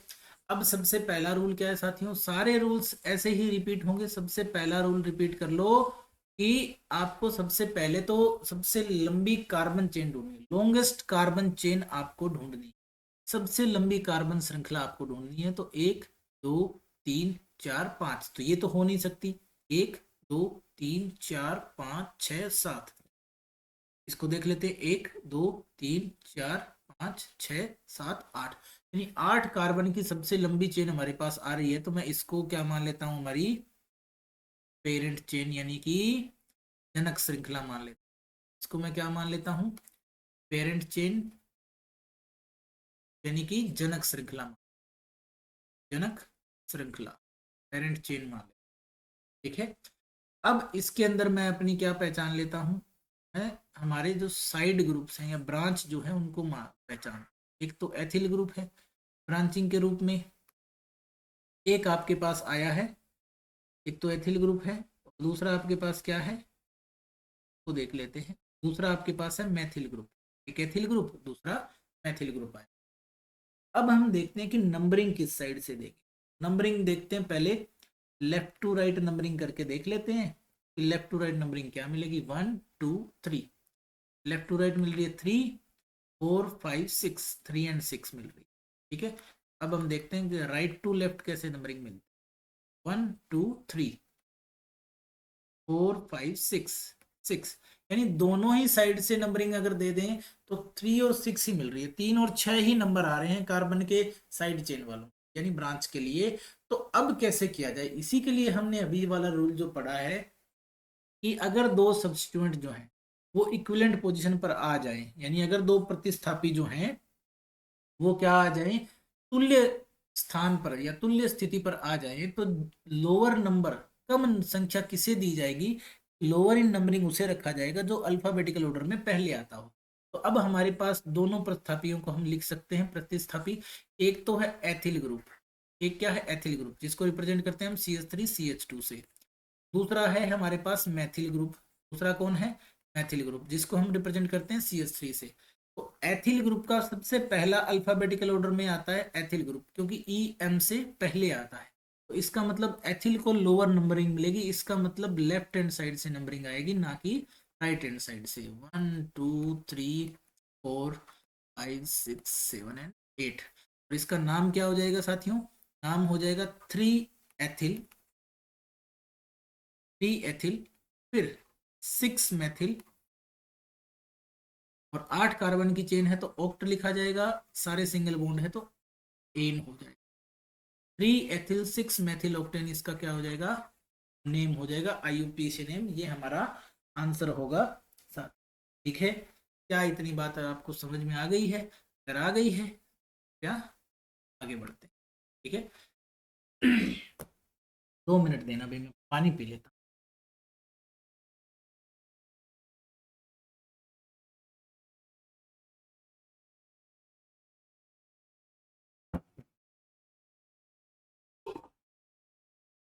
ठीक है भाई। अब हम बात करते हैं साथियों कि नेक्स्ट जो है वो क्या है हमारे पास, कि अगर जो ब्रांच अल्काइल ग्रुप है उनको हम, जैसे अभी तक हमने नाम दिया वैसे नाम दे सकते हैं। सारे प्रोसेस जो प्रोसीजर हमने यूज किया उससे हम ब्रांच चेन को नाम दे सकते हैं साथियों, ठीक है। लेकिन अगर कार्बन एटम जो है ब्रांच का वो रूट अल्केन से अगर जुड़ा हुआ है और उसको हमने एक नंबर दिया हुआ है, यानी हम क्या कहना चाह रहे हैं, हम इसमें ये कहना चाह रहे हैं कि अगर जो हमारा शाखित एल्किल समूह का नाम, जो अगर शाखित श्रृंखला का कार्बन परमाणु जो जनक श्रृंखला से बंधित होता है उसको एक संख्या दे दी जाती है, ऐसे समूह के नाम को कोष्ठक में लिखा जाता है, यानी ब्रैकेट में हम लिख देते हैं। ऐसे समूह के नाम को कैसे लिखते हैं, ब्रैकेट में लिखते हैं साथियों। ठीक है, कैसे लिखते हैं, जैसे मान लो हमारे पास कैसा है, एक एग्जांपल है ऐसा कि CH3 CH CH2 CH, ठीक है, और यहाँ पर जुड़ा हुआ है हमारे पास CH3 ग्रुप, यहाँ पर हमारे पास जुड़ा है CH3 ग्रुप। यानी कि ऐसा कोई ब्रांच आ जाए जो कि कार्बन के थ्रू दूसरी पेरेंट चेन से जुड़ी हो, इसके आगे कोई भी एक पेरेंट चेन हो सकती है, पेरेंट चेन हो सकती है, यानी कि क्या हो सकती है, आपकी जनक श्रृंखला हो सकती है। जब भी ऐसा कुछ हो तो याद रखिएगा, जब भी ऐसा कुछ हो साथियों तो क्या होता है जब भी ऐसा कुछ हो तो इस जो चेन का जो नाम है उसको हम ब्रैकेट में लिखते हैं, यानी कि पैरेंथेसिस में लिख देते हैं। तो हम कैसे एग्जाम्पलीफाई करेंगे, देखिए इसका नाम वैसे तो हम लिख देंगे डायरेक्टली 1 3, इसको यहाँ ये नहीं लिखना, 1 3 और उसके बाद आएगा डैश, ठीक है, 1 3 dash dimethyl, 1 3 dash dimethyl, और कार्बन चेन कितनी बड़ी, 1 2 3 4। यानी अगर ऐसा कोई श्रृंखला जुड़ी होगी इस कार्बन को पहला नंबर दिया, 1 3 डाई मेथिल, फिर आपके पास क्या आ जाएगा, ब्यूटाइल, डाई मेथिल, और फिर इसको क्या लिखा जाएगा, ब्यूटिल लिखा जाएगा, ब्यूटिल डैश लगा दिया जाएगा, उसके बाद आगे नोमेनक्लेचर होगा। ठीक है, ऐसे ब्रांच चेन के जो अल्काइल ग्रुप को होते हैं ना वो पैरेंथेसिस में हम बंद कर देते हैं, क्या कर देते हैं, पैरेंथेसिस में, यानी हम ऐसे इसको ब्रैकेट में बंद कर देते हैं, पैरेंथेसिस में बंद कर देते हैं। मैं इसका एक एग्जांपल आपको दिखाता हूँ कि कैसे हम लिखते हैं इसके नाम को। जैसे कि अगर हमारे पास एक बड़ी चेन हो, जैसे CH3 CH2 CH2 CH2 CH2 CH CH2 CH CH2 CH3, यहाँ इस CH के साथ हमारे पास एक ग्रुप जुड़ा हो जिसको हम कहते हैं CH2 CH3। ठीक है, इस CH के साथ एक ग्रुप जुड़ा हो इसको हम कह सकते हैं CH2 CH3 CH3 और CH2 CH3 सॉरी। अब ये हमारे पास एक बड़ी श्रृंखला है जिसका हमें नाम देना है साथियों। इसका अगर हमें नाम लिखना चाहें तो हम कैसे लिखेंगे, देखो सबसे पहली बात तो वही है, रूल हमारे सारे वही हैं, हमने जो सीखे हैं वही अप्लाई कर। हमें सबसे लंबे कार्बन की चेन ढूंढ, 1 2 3 6 7 10 कार्बन, ऐसे ही अगर इधर से करें तो 1 2 3 4 6 7 10 कार्बन, तो दोनों ही साइड से 10 कार्बन की चेन बन रही, तो हम कौन सी चेन को पेरेंट चेन माने, सबसे पहली बात तो यही है। सबसे पहली बात क्या है कि कौन सी चेन को पेरेंट चेन माने, तो याद रखना जो भी हमारे पास चेन होगी जितनी ज्यादा ब्रांचिंग उसके अंदर हमें दिखाई दे, ब्रांचिंग जिसमें ज्यादा होगी उसको हम पेरेंट चेन माने। जैसे इस चेन में अगर माने तो इस चेन में तो ये क्या है, बिल्कुल सीधी सी चेन है, एक ब्रांच इधर एक ब्रांच इधर, बस दो ही। अगर इसको पेरेंट चेन मान ले, एक तो ब्रांच इधर निकल गई जो अलग ही ग्रुप की बन रही है, एक तो ब्रांच इधर निकल गई, ये वाला पूरा एक अलग ही साइड चेन बन रहा है, और एक जो है ब्रांच इधर निकली एक ब्रांच इधर निकली, जिसमें ज्यादा ब्रांचिंग है हम उसी को क्या मान लेंगे, हमारी पेरेंट चेन मान लेंगे। और नंबरिंग नंबरिंग कैसे देनी है कि साइड चेन को सबसे लोवेस्ट नंबर। ठीक है, तो अब हम करके देखते हैं कि नंबरिंग कैसे मिलेगी। इधर से नंबरिंग देना शुरू करता हूं मैं, 1 2 3 4 5 6 7 8 9 और 10। यानी कि मैं राइट टू लेफ्ट अगर नंबर देना शुरू करूं तो नंबर जो मिल रहा है ब्रांच चेन को वो मिल रहा है, जब भी मैं राइट टू लेफ्ट कर रहा हूं इसके अंदर नंबरिंग, तो नंबर मिल रहा है 3 then 5। ठीक है, 3 3 and 5, 3 3 and 5। अगर मान लो मैं लेफ्ट टू राइट आता, अगर मैं लेफ्ट टू राइट नंबरिंग करता तो 1 2 3 4 5 6 7 8 नंबरिंग क्या मिलती, 6 8 एंड 8 मिलती। तो छोटी नंबरिंग किसकी, इसकी, इसका मतलब ये वाली नंबरिंग नहीं होगी, यानी राइट टू लेफ्ट ही हमें नंबरिंग करनी है। अब ये वाली जो चेन है, ये वाली जो चेन है, ये वाली जी चेन जो मैंने ब्रैकेट में लगा दी है, बिल्कुल भी स्क्वायर कर एनक्लोज कर दी है, इसकी अलग से नंबरिंग हमें देनी पड़ेगी, क्योंकि हमने इसको ऐसे लिखा हुआ है, ऐसे टाइप की चेन है ये, तो इसकी नंबरिंग हमें अलग से करनी है। 1 2 3 और 4, 4 कार्बन की चेन इसमें बन रही है, तो 4 कार्बन वाली हमें लिख देनी है। अब देखिए साथियों, इसका नाम कैसे लिखा, इसका नाम लिखा जाएगा सबसे पहले इस साइड वाली अलग जो ब्रांच चेन हमें दिखाई दे रही है, जो बड़ी चेन दिखाई दे रही है, बड़ी श्रृंखला दिखाई दे रही है, सबसे पहले उसका नाम लिखेंगे हम। कैसे, उसकी पोजीशन लिखते हुए, 5वें कार्बन पे ये नाम आ रहा है, ठीक है, तो हम डैश लगाएंगे, फिर पैरेंथेसिस, जैसा कि हमने कहा कि इसका नाम को कैसे लिखना है, पैरेंथेसिस, यानी इसको ब्रैकेट के अंदर लिखना है, ठीक है। इसको किसके अंदर लिखना है, ब्रैकेट के अंदर लिखना है साथियों। इसको कैसे लिखना है, कोष्ठक में लिखना है, ब्रैकेट मतलब कोष्ठक में लिखना है। हमने ब्रैकेट की शुरुआत कर दी। अब इसका नाम लिखा जाएगा, इसका नाम, इस पूरे ग्रुप का नाम, इतनी बड़ी चेन का नाम लिखा जाएगा, तो हम लिखेंगे 2 इथाइल ब्यूटेन, 2 एथिल ब्यूटेन। इसको कैसे लिखा जाएगा, 2, फिर पोजीशन अलग करेंगे, पहला लेटर हमेशा बड़ा, 2 एथिल ब्यूटाइल। अब क्योंकि ये ब्यूटेन नहीं है, एक कार्बन यहाँ, इसकी हाइड्रोजन की कमी है, इसका मतलब क्या हो जाएगा, ये ब्यूटाइल ग्रुप है, 2 ethyl butyl group, 2 ethyl butyl. इसको ब्रैकेट एनक्लोज कर देंगे, फिर अब नंबरिंग देंगे इस वाली साइड चेन, तो दूसरी है, डैश लगाएंगे, 3,3 3 3, फिर आएगा डाई मेथाइल, डाई मैथिल, क्योंकि दोनों कौन से हैं, मैथिल ग्रुप है, एक तो ये वाला मैथिल ग्रुप है, एक ये वाला मैथिल ग्रुप है, ये दोनों कौन से हैं, मैथिल ग्रुप है। ये क्या है, मैथिल ग्रुप, ये इसके अंदर क्या था, एथिल ग्रुप, ठीक है, ये मैथिल ग्रुप है। 3 3 डाई मैथिल डेकेन इसका नाम हो जाएगा, 3 3 डाई मैथिल डेकेन इसका नाम हो जाएगा। कहीं कोई गैप नहीं देना है नाम लिखते वक्त, कुछ भी गैप नहीं देना, फर्स्ट लेटर के अलावा कोई लेटर आपका बड़ा नहीं, इस बात को आपको याद रखना है साथियों। इसको आपको क्या करना है, याद रखना है। नोमेनक्लेचर बहुत ही इंपॉर्टेंट होता है, ठीक है, आपको इसको याद ही रखना है कि ऐसा आपको नहीं करना कि आप कोई गैप दे दें उनके। अब हम बात करते हैं साथियों नोमेनक्लेचर जो साइक्लिक कंपाउंड है उनके बारे में, ठीक है। इसका nomenclature, nomenclature of cyclic compound, nomenclature किसका, साइक्लिक कंपाउंड का, साइक्लिक कंपाउंड्स के नोमेनक्लेचर पर बात करेंगे साथ। साइक्लिक कंपाउंड्स के नोमेनक्लेचर होते हैं, उनके ऊपर हम बात करेंगे, यानी चक्रीय जो यौगिक है, साइक्लिक कंपाउंड को क्या कहते हैं, चक्रीय यौगिकों का नाम, यौगिकों का नामकरण, चक्रीय यौगिकों का क्या करेंगे, नामकरण करेंगे साथियों। जैसे आपके पास कोई भी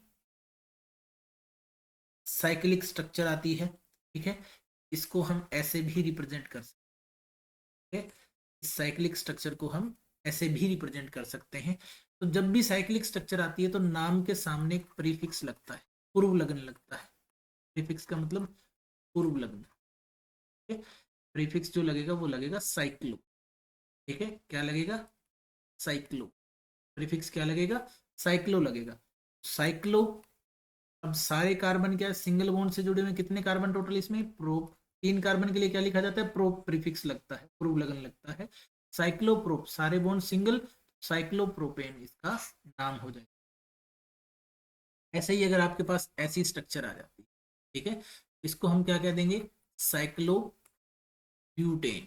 क्या कह देंगे, साइक्लोब्यूटेन कह देंगे। अगर ऐसी स्ट्रक्चर आपके पास आ जाती है साथियों, इसको हम क्या कह देते हैं, ये 5 कार्बन की चेन, 5 कार्बन की साइक्लिक रिंग है, इसको हम कह देते हैं साइक्लोपेंटेन, क्या कह देते हैं, साइक्लोपेंटेन। ऐसे ही अगर आपके पास ये आ जाती है 6 कार्बन वाली साइक्लिक रिंग आ जाती है, तो इसको हम क्या कह देते हैं, साइक्लोहेक्सेन, साइक्लोहेक्सेन कह देते हैं, ठीक है। अब बात करते हैं कि अगर इनमें ब्रांचिंग देखने को मिल जाए तो कैसे हम इनका नाम लिखें। जैसे यहाँ अगर एक ब्रांच आ जाए और एक ब्रांच आपके पास यहाँ आ जाए, ये बॉन्ड लाइन फॉर्मूला है। इसे जो लाइन है ये बॉन्ड हर पॉइंट पर जहाँ एक लाइन मीट हो रही है यहाँ एक कार्बन एटम, ये कार्बन एटम है। चलो रंग चेंज करके मैं आपको रेड कलर कर देते हैं। देखिए हर कॉर्नर पर एक, जो मैं रेड कर रहा हूँ वो एक कार्बन एटम को रिप्रेजेंट कर रहा है इन मॉलिक्यूल। जहां भी दो लाइंस, जहां भी एक लाइन दूसरी लाइन से मीट कर रही है वो एक कार्बन एटम है। ठीक है, वो क्या है, एक कार्बन एटम है। जैसे इस रिंग को मैं पूरा कंप्लीट ही दिखा देता हूँ कि सब के सब क्या है, ये कार्बन एटम को रिप्रेजेंट कर। ठीक है, तो अब इसकी जो नोमेनक्लेचर होगी वो कैसे देंगे, उसके लिए आप देख लीजिए। पहली बात तो अल्फाबेटिकल ऑर्डर में नंबरिंग करनी है। नंबरिंग किस में होगी, यानी क्रमांकन जो होगा, नंबरिंग का मतलब क्या है, क्रमांकन जो है वो किस में होगा, अल्फाबेटिकल ऑर्डर में। किस में रहेगा, अल्फाबेटिकल नंबरिंग इन, क्रमांकन किस में होगा, अल्फाबेटिकल ऑर्डर में होगा। ठीक है, यानी अंग्रेजी वर्णमाला के क्रम में होगा। जैसे ये जो है ये एक कार्बन को रिप्रेजेंट करता है, यहाँ पर इसका मतलब यहाँ पर कौन सा ग्रुप है, CH3 ग्रुप है, यानी मेथिल ग्रुप है। यहाँ पर कितने कार्बन है, 1 2 और 3 कार्बन की चेन है। 3 का मतलब है प्रोपिल ग्रुप है। 3 का मतलब क्या है, प्रोपिल ग्रुप है। 3 का मतलब क्या है, प्रोपिल ग्रुप है आपका। ठीक है, एक कार्बन, 2 कार्बन और 3 कार्बन, इसको बोलते हैं प्रोपिल ग्रुप। क्या बोलते हैं, प्रोपिल ग्रुप। ठीक है, अब इसका नाम कैसे लिखा जाएगा, इसका नाम लिखा जाएगा, पोजीशनिंग कैसे देंगे, अल्फाबेटिकल ऑर्डर। अब एम पहले आता है मेथिल का एम, और प्रोपिल का पी। तो कौन आता है अल्फाबेटिकल ऑर्डर में, पहले एम आएगा। तो पहले नंबरिंग, नंबरिंग कहाँ से शुरू होगी, यहाँ से शुरू कर। इसका मतलब जिस कार्बन पे एम जुड़ा है 1 2 और 3 ऐसे नंबरिंग हो जाएगी। इसका मतलब क्या हो जाएगा, आपके पास 1, फिर अल्फाबेटिकल ऑर्डर, यानी हम फॉलो करेंगे 1 मैथिल, पहला लेटर बड़ा, 1 मैथिल, फिर 3 प्रोपिल। ठीक है, 1 मैथिल 3 प्रोपिल, फिर क्या आएगा, साइक्लो, और क्या आएगा, हेक्सेन। ये इसका नाम हो जाएगा साथ। ये क्या हो जाएगा, इसका नाम हो जाएगा हमारा। ठीक है, ऐसे ही अगर हमारे पास ये वाला कंपाउंड हो, ठीक है, इसको देख लेते हैं। ऐसे ही अगर हमारे पास ये वाला कंपाउंड, इसमें एक CH3 ग्रुप यहाँ जुड़ा और एक यहाँ जुड़ा, एक इथाइल ग्रुप यहाँ जुड़ा, एक एथिल ग्रुप यहाँ जुड़ा, इसका नोमेनक्लेचर हम कैसे लिखेंगे, इसका नोमेनक्लेचर कैसे लिखेंगे, नंबरिंग हम कहाँ से करेंगे, यहाँ मिथाइल ग्रुप जुड़ा, तो मिथाइल और इथाइल में से, यानी मिथाइल का M और इथाइल का E। M और E में से पहले कौन आता है, कई बार क्या होता है कि हम सोचते हैं कि अब अल्फाबेटिकल ऑर्डर में करेंगे तो इसको नंबरिंग पहले कैसी, यहाँ नंबरिंग आएगी पहली इसकी, फिर इसकी, फिर इसकी। ठीक है, ऐसा क्यों हुआ, ऐसा इसलिए हुआ कि जो मोर ब्रांच्ड कार्बन होता है उसको लोअर नंबरिंग मिलती है। ऐसा क्यों हुआ, इस वाले केस की बात कर रहे हैं, more branched carbon, more branched carbon will have lower numbering. ठीक है, यानी जिसके अंदर ज्यादा शाखाएं हैं, जिस कार्बन से ज्यादा शाखाएं निकल रही होंगी उसी को कम नंबर मिलेगा। ज्यादा शाखा वाले कार्बन को, ज्यादा शाखा वाले कार्बन को कम नंबर मिलेगा। ठीक है, कम नंबर मिलेगा नोमेनक्लेचर में। इसका मतलब फर्स्ट इसको मिलेगा, फिर सेकंड, फिर थर्ड इसको मिलेगा। तो इसका जो नाम है वो क्या हो जाएगा साथियों, इसका नाम हो जाएगा ट्री, फिर ई बड़ा एथिल। ठीक है, फिर 1 1 dimethyl, 1 1 dimethyl cyclohexane.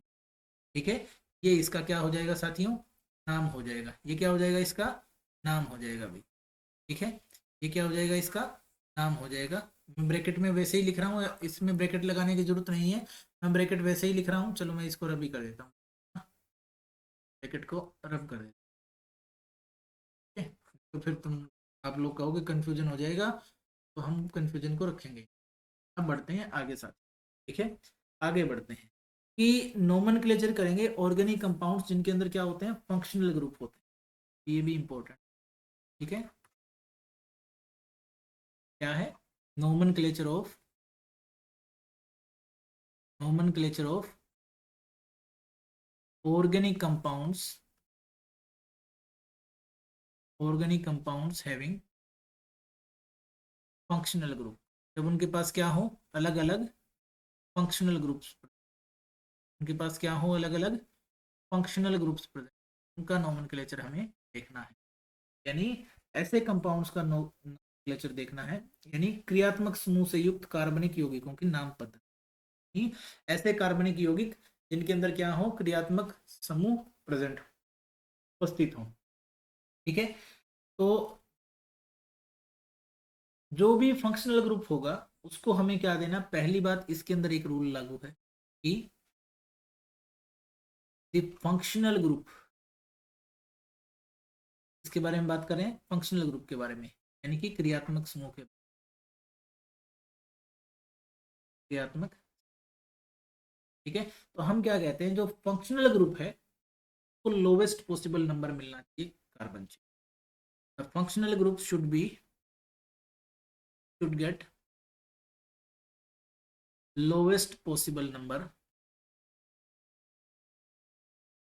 Chain, ठीक है। उसको श्रृंखला में क्या मिलना चाहिए, सबसे कम नंबर, यानी क्रियात्मक समूह को सबसे कम नंबरिंग मिलनी चाहिए, क्रियात्मक समूह को सबसे छोटा नंबर मिलना चाहिए। ये बिल्कुल सी सिंपल सा रूल है साथियों, ठीक है। मैं फंक्शनल ग्रुप जो भी है, क्रियात्मक समूह जो भी हो, उनके प्रीफिक्स सफिक्स मैं आपके साथ डिस्कस कर चुका हूं, पहले ही बता चुका हूं। तो अब इसके बाद अगर मान लो एक से ज्यादा फंक्शनल ग्रुप आ जाए, अगर एक से ज्यादा फंक्शनल ग्रुप यानी कि क्रियात्मक समूह हुआ, फंक्शनल ग्रुप का मतलब क्या है, क्रियात्मक समूह, समूह एक ही यौगिक में आ जाए, एक ही कंपाउंड में आ जाए, यौगिक का मतलब क्या है, कंपाउंड है, एक ही कंपाउंड में अगर एक से ज्यादा फंक्शनल ग्रुप आ जाएं, तब क्या होगा, तब जो है फंक्शनल ग्रुप की नंबरिंग जो होगी, जो ऑर्डर होगा वो उनकी प्रेफरेंस पे आएगा, तो हमें प्रेफरेंस ऑर्डर देखना होगा, preference order of functional group देखना होगा, ठीक है। प्रेफरेंस ऑर्डर का मतलब क्या होता है, अब हमें क्या देखना होगा भाई, प्रेफरेंस ऑर्डर देखना होगा कि प्रेफरेंस ऑर्डर क्या है फंक्शनल ग्रुप का। अब हमें क्या देखना होगा, प्राथमिकता क्रम देखना होगा, ठीक है। प्राथमिकता क्रम, क्रियात्मक समूह का प्राथमिकता क्रम हमें देखना होगा, वो क्रम क्या है, ठीक है। वो घटते क्रम में, यानी डिक्रीजिंग ऑर्डर में हमने लिख रखा है उसको, डिक्रीजिंग ऑर्डर ऑफ प्रेफरेंस, ठीक है। यानी प्राथमिकता के घटते क्रम में हमने इनको लिखा हुआ है, वो हम बता देते हैं, प्राथमिकता के घटते क्रम में, घटते क्रम के अंदर हम को प्राथमिकता के घटते क्रम में कैसे लिखेंगे उनको देख लीजिए। तो सबसे पहली प्रायोरिटी हमेशा किसको मिलती है, कार्बोक्सिलिक एसिड ग्रुप को मिलती है, ठीक है। उसके बाद सल्फोनिक एसिड ग्रुप होता है, SO3H क्या होता है, सल्फोनिक एसिड ग्रुप है, उसको प्रायोरिटी मिली। उसके बाद किसको मिलेगी, उसके बाद COOR ग्रुप को मिलेगी, यानी आर यहाँ पर क्या है, अल्काइल ग्रुप है, आर जहां भी लिखे होगा वो क्या माना जाएगा, एल्किल ग्रुप माना जाएगा, ठीक है। आर क्या होगा, एल्किल ग्रुप माना जाएगा, ठीक है। उसके बाद जो प्रेफरेंस मिलेगी वो किसको मिलेगी, COCl group, acyl halide group को मिलेगी, ठीक है, असाइल हैलाइड। उसके बाद प्रेफरेंस मिलेगी CONH2 ग्रुप को, यानी इसको बोलते हैं एमाइड ग्रुप, CONH2 को क्या बोलते हैं, एमाइड ग्रुप बोलते हैं। उसके बाद जो प्रेफरेंस मिलेगी वो मिलेगी साइनाइड को, उसके बाद प्रेफरेंस किसको मिलेगी, साइनाइड ग्रुप को, साइनाइड के बाद प्रेफरेंस किसको मिलेगी, एल्डिहाइड ग्रुप को, एल्डिहाइड ग्रुप के बाद प्रेफरेंस किसको मिलेगी, कीटोनिक ग्रुप को मिलेगी, किसको मिलेगी भाई, कीटोनिक ग्रुप को मिलेगी। और कीटोन के बाद जो प्रेफरेंस होगी वो किसको मिलेगी, वो अल्कोहलिक ग्रुप को, यानी OH ग्रुप को मिलेगी। OH ग्रुप के बाद किसको मिलेगी, अमाइन ग्रुप को मिलेगी, यानी NH2 ग्रुप को मिलेगी। NH2 ग्रुप के बाद प्रेफरेंस किसको मिलेगी, कार्बन कार्बन डबल बॉन्ड को। और लास्ट में जो प्रेफरेंस किसको मिलती है, सबसे लास्ट प्रेफरेंस मिलती है कार्बन कार्बन ट्रिपल बॉन्ड को मिलती है। सबसे लास्ट प्रेफरेंस किसको मिलती है, कार्बन कार्बन ट्रिपल बॉन्ड को। फर्स्ट प्रेफरेंस किसको मिलती है, सबसे ज्यादा प्रेफरेंस किसको दी जाती है, कार्बोक्सिलिक एसिड ग्रुप को। किसको दी जाती है, कार्बोक्सिलिक एसिड ग्रुप को दी जाती है साथियों। ठीक है, अब हम बात करते हैं कि जब दो या दो से ज्यादा फंक्शनल ग्रुप एक साथ आ जाएं, एक साथ आ जाएं तो किसके क्या लगेंगे, जैसे अल्काइल ग्रुप होता है, या आपका फिनाइल ग्रुप होता है, या हेलोजेंस होते हैं, या नाइट्रो ग्रुप होते हैं, या अल्कोक्सी ग्रुप होते हैं, ये हमेशा प्रीफिक्स के रूप में लगते हैं। ठीक है, ऑलवेज प्रीफिक्स में लगने वाले ग्रुप कौन से हैं, ऑलवेज एज ए प्रीफिक्स कौन कौन लगते हैं उनके बारे में जान लीजिए, यानी हमेशा पूर्व लगन के रूप में कौन कौन लगते हैं। सबसे पहली बात तो हेलोजेंस लगते हैं। हेलोजेंस का हमेशा क्या लगता है, प्रीफिक्स, यानी fluorine chlorine bromine and iodine का क्या लगता है, हमेशा प्रीफिक्स लगता है। उसके अलावा नाइट्रो ग्रुप, नाइट्रो का मतलब क्या होता है, nitro group, nitro group always हमेशा क्या लगता है, एज ए प्रीफिक्स लगता है। एल्किल ग्रुप, ठीक है, इसका मतलब क्या है, एल्किल ग्रुप जो है वो हमेशा क्या लगता है, प्रीफिक्स के रूप में लगता है। C6H5 ग्रुप, यानी कि आपके पास जो फेनिल ग्रुप होता है, इसको हम फेनाइल ग्रुप भी बोलते हैं, फेनिल ग्रुप, वो भी हमेशा क्या लगता है, एज ए प्रीफिक्स लगता है। उसके बाद हमारे पास एल्कोक्सी ग्रुप आता है, क्या आता है, एल्कोक्सी ग्रुप। एल्कोक्सी का मतलब होता है OR ग्रुप, जो OR ग्रुप है वो भी हमेशा क्या लगता है, एज ए प्रीफिक्स ही लगता है। ठीक है, अब ऐसे कंपाउंड्स जो होते हैं जिनमें दोनों फंक्शनल ग्रुप आते हैं, दो दो या दो से ज्यादा फंक्शनल ग्रुप आते हैं, उनमें हमें प्रायोरिटी ऑर्डर देखना पड़ता है। जैसे हम एग्जाम्पल के लिए लेते हैं साथियों, हमारे पास एग्जाम्पल क्या है, एग्जाम्पल ये है कि OH लगा हुआ है, फिर हमारे पास CH2 लगा हुआ है, और ब्रैकेट में हमने CH2 होल थ्राइस लिखा हुआ है। उसके बाद हमारे पास CH2 COCH3 लिखा हुआ है।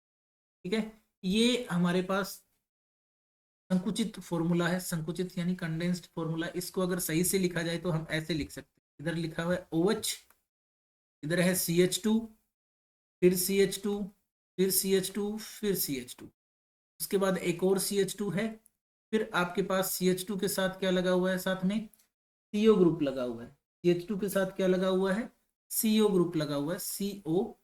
उसके बाद क्या लगा हुआ है, CH3 ग्रुप।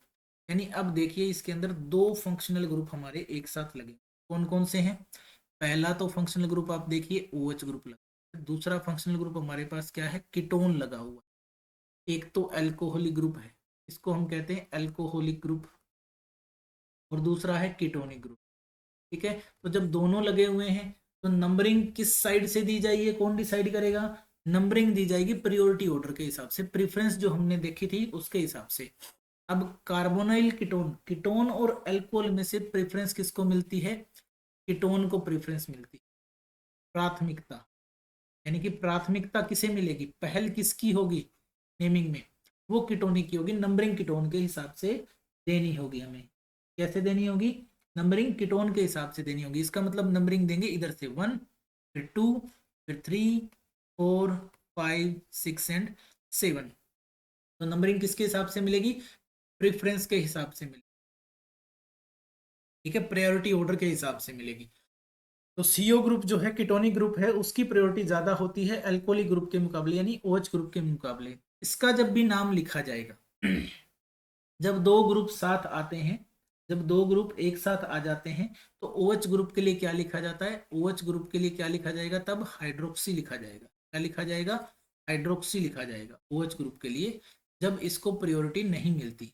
जब कब प्रायोरिटी नहीं मिलती तब क्या लिखा जाएगा, इसके लिए हाइड्रोक्सी लिखा जाएगा नोमेनक्लेचर में। OH के लिए हाइड्रोक्सी कब लिखा जाएगा, जब उसको प्रायोरिटी नहीं मिलती, जब उसे प्रायोरिटी नहीं मिलती तब यही लिखा जाएगा। क्या लिखा जाएगा नोमेनक्लेचर में, OH के लिए हाइड्रोक्सी लिखा जाएगा।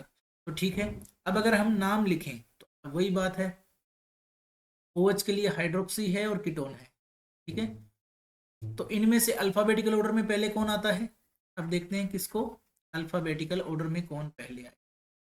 अल्फाबेटिकल ऑर्डर में कौन आता है, H हाइड्रोक्सी का, कीटोन E का, यानी के जो है वो कीटोन का, हाइड्रोक्सी, और ये है कीटोन।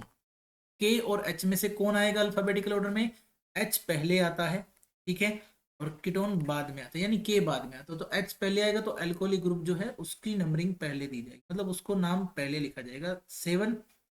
फिर नाम आएगा हाइड्रोक्सी, पोजीशन देंगे 7 हाइड्रोक्सी। फिर नाम लिखेंगे पेरेंट चेन का हेप्टेन, 7 कार्बन की चेन है हेप्टेन। फिर पोजीशन देंगे दूसरे फंक्शनल ग्रुप की 2 और उसके लिए ONEO। तो ये आ गया हमारा आंसर इसका, किसका, इस कंपाउंड का जो नाम है वो ऐसे लिखा जाएगा, ठीक है। इस कंपाउंड का नाम कैसे लिखा जाएगा, ऐसे लिखा जाएगा, ठीक है। अब अगर ये आपको समझ में आ गया हो तो एक और एग्जांपल हम देख लेते हैं। एक और एग्जांपल क्या है, हमारे पास Br है, यहाँ लिखा हुआ है CH2, फिर लिखा है CH डबल बॉन्ड CH2। अब देखो इसके अंदर दो फंक्शनल ग्रुप पास फिर से आ गए दो फंक्शन से, एक फंक्शनल ग्रुप हमारे पास ब्रोमीन है और दूसरा ये डबल बॉन्ड यानी कि एल्कीन है। अब डबल बॉन्ड को तो लोवेस्ट प्रायोरिटी मिलती है, हेलोजन को प्रायोरिटी उससे ज्यादा ही मिलती है, ठीक है। तो डबल बॉन्ड की जो प्रायोरिटी है, सॉरी, हेलोजन और डबल बॉन्ड में से प्रायोरिटी किसको मिलेगी, हेलोजन और डबल बॉन्ड में से प्रायोरिटी किसको मिलेगी, प्रायोरिटी डबल बॉन्ड को मिलेगी। तो इसको नंबरिंग यहाँ से करनी है 1 2 एंड 3 नंबरिंग, यानी हेलोजन और डबल बॉन्ड यानी एल्कीन, ये है प्रायोरिटी, प्राथमिकता, ठीक है। प्राथमिकता किसे मिलेगी, हेलोजन और डबल बॉन्ड अगर साथ में आ जाए तो एल्कीन को प्राथमिकता मिलेगी, नंबरिंग उसी की साइड से दी, ब्रोमो और इथेन। तो बी पहले आता है अल्फाबेटिकल ऑर्डर में, इसलिए इसका नाम क्या हो जाएगा 3।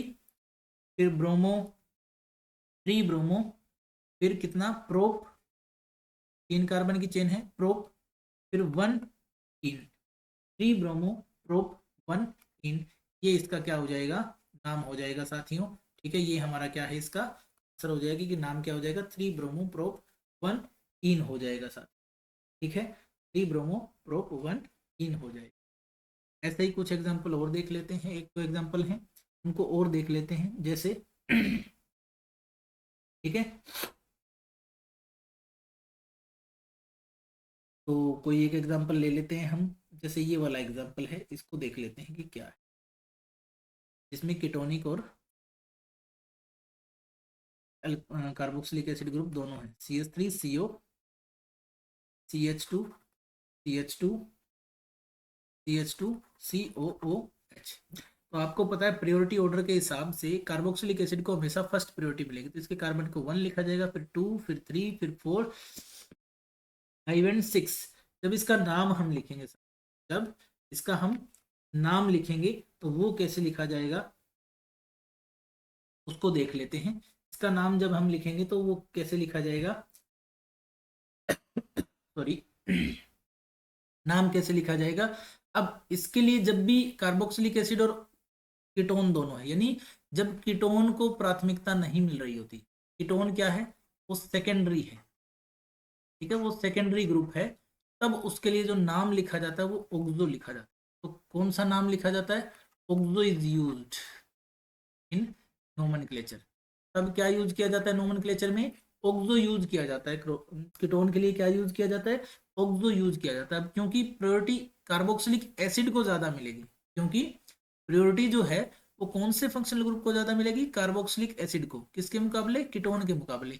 इसीलिए जो नाम है ना इसका, क्योंकि अब कीटोन क्या हो गया आपका, सेकेंडरी ग्रुप हो गया, प्राइमरी ग्रुप कौन है आपका, कार्बोक्सिलिक एसिड है।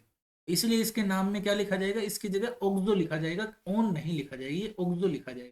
तो अब इसका नाम क्या लिखा जाएगा, नाम हो जाएगा इसका 5 ओक्सो, यानी पहली पोजीशन है, 5वीं पोजीशन पे आया है, 5वीं पोजीशन पे ओक्सो ग्रुप है। ओक्सो कितने कार्बन है, 3 और 3 6 कार्बन की ओक्सो हेक्सेन, ठीक है। क्या आएगा, ओक्सो हेक्सेनोइक एसिड, हेक्सेनोइक एसिड, क्योंकि कार्बोक्सिलिक एसिड के लिए क्या लगता है सफिक्स, ओइक एसिड लगता है। तो ये इसका क्या हो जाएगा, आंसर हो जाएगा साथियों, ये क्या हो जाएगा, इसका आंसर हो जाएगा साथ। ऐसे ही बहुत सारे आपके नोमेनक्लेचर के क्वेश्चन आप इससे अटेम्प्ट कर सकते हैं, ठीक है। ऐसे ही बहुत सारे कंपाउंड्स के आप इसमें नाम लिख सकते हैं। अब आते हैं हमारे पास कि नोमेनक्लेचर जो है वो है सब्स्टिट्यूटेड बेंजीन कंपाउंड, तो हम देख लेते हैं। नॉर्मल सा नोमेनक्लेचर है, नोमेनक्लेचर ऑफ सब्स्टिट्यूटेड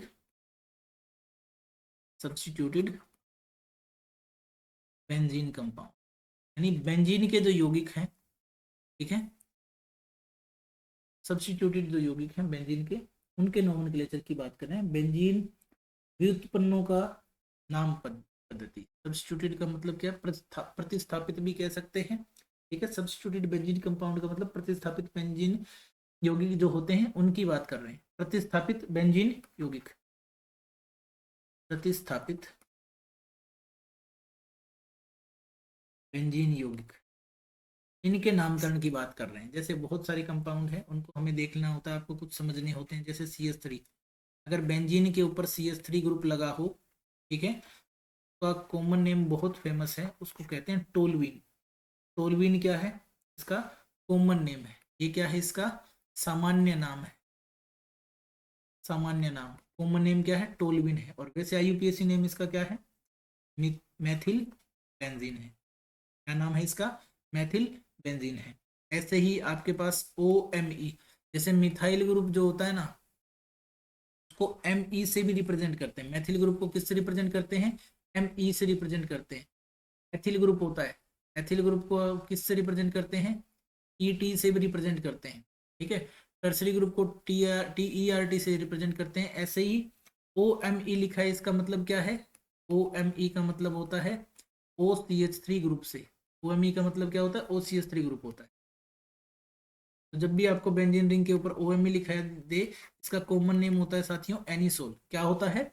एनिसोल इसका कॉमन नेम होता है। कॉमन नेम, सामान्य नाम है, कॉमन नेम है। कॉमन नेम क्या है इसका?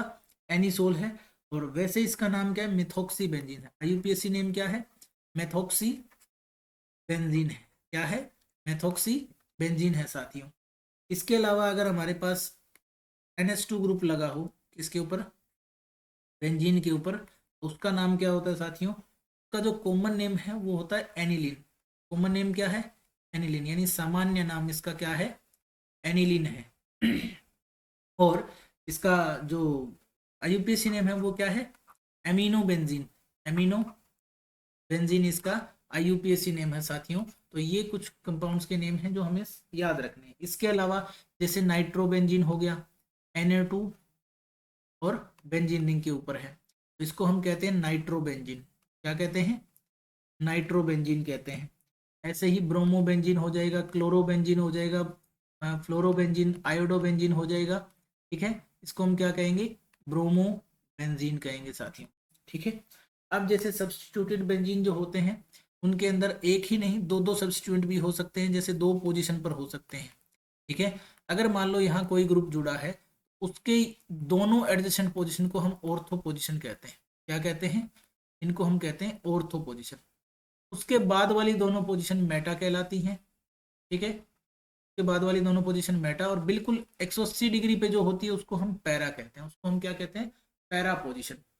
यानी कि अगर कोई भी ग्रुप जुड़ा है बेंजीन रिंग के ऊपर, उसके जस्ट बाद वाले कार्बन जो होते हैं वो आपके ऑर्थो कार्बन कहलाते हैं, और उससे नेक्स्ट आपके मेटा कहलाते हैं, और बिल्कुल जस्ट उसके 180 पे जो अपोजिट होता है उसको हम पैरा कहते हैं, ठीक है।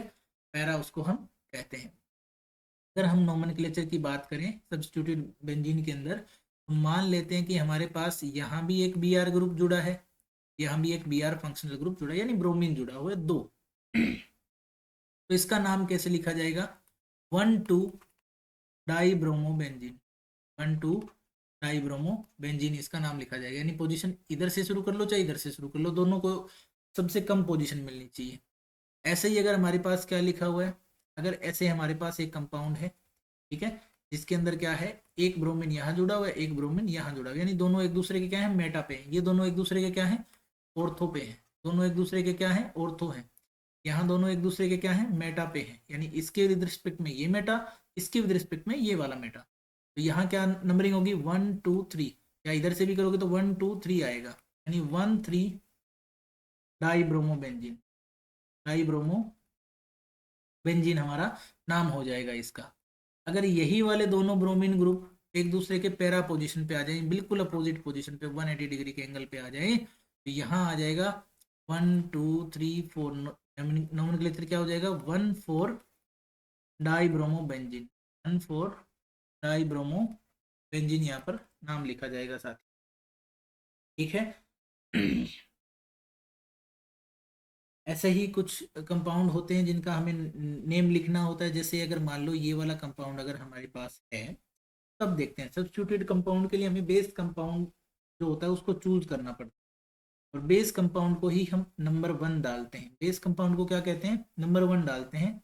और फिर नंबरिंग ऐसी डायरेक्शन में की जाती है जिससे नेक्स्ट सब्स्टिट्यूएंट को लोवेस्ट नंबर मिले। ठीक है, जैसे मान लो ये वाला एग्जांपल है कि मैंने यहाँ पर Cl लिख दिया है। ठीक है, इसके बिल्कुल ऑर्थो पोजीशन पे नाइट्रो ग्रुप लगा दिया एक, और एक नाइट्रो ग्रुप फिर इससे एक छोड़ के बिल्कुल इसके पैरा पोजीशन पे लगा दिया। ठीक है, तो अब इसके लिए हमारा जो है नाइट्रो ग्रुप जो है वो बेस कंपाउंड, वो क्या है, नाइट्रो ग्रुप क्या है, बेस कंपाउंड। सब्स्टिट्यूएंट जो है वो नेमिंग में कैसे आते हैं, अल्फाबेटिकल ऑर्डर में ही आएंगे। ठीक है, इसको हम कैसे नंबरिंग देंगे, इसको हम नंबरिंग ऐसे देंगे कि आपके पास क्लोरीन जो है, क्लोरोबेंजीन, वो है आपका बेस कंपाउंड है, तो नंबरिंग 1 इसको मिलेगी, फिर 2, 3 एंड 4 मिलेगी। आपको पता है इसका नाम आ जाएगा 1, फिर क्लोरो।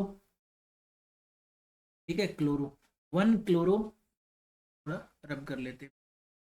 इसका नाम क्या हो जाएगा, 1 chloro 2, 4 dinitrobenzene, 2, 4 dinitrobenzene इसका नाम हो जाएगा साथ। यानी हमारा बेस कंपाउंड जो इसके अंदर था, जो बेस यौगिक था, बेस कंपाउंड जो था वो क्या था, क्लोरोबेंजीन था। क्या था, क्लोरोबेंजीन था। 1 क्लोरो, उसी से हमारी शुरुआत हो गई इसकी नेमिंग।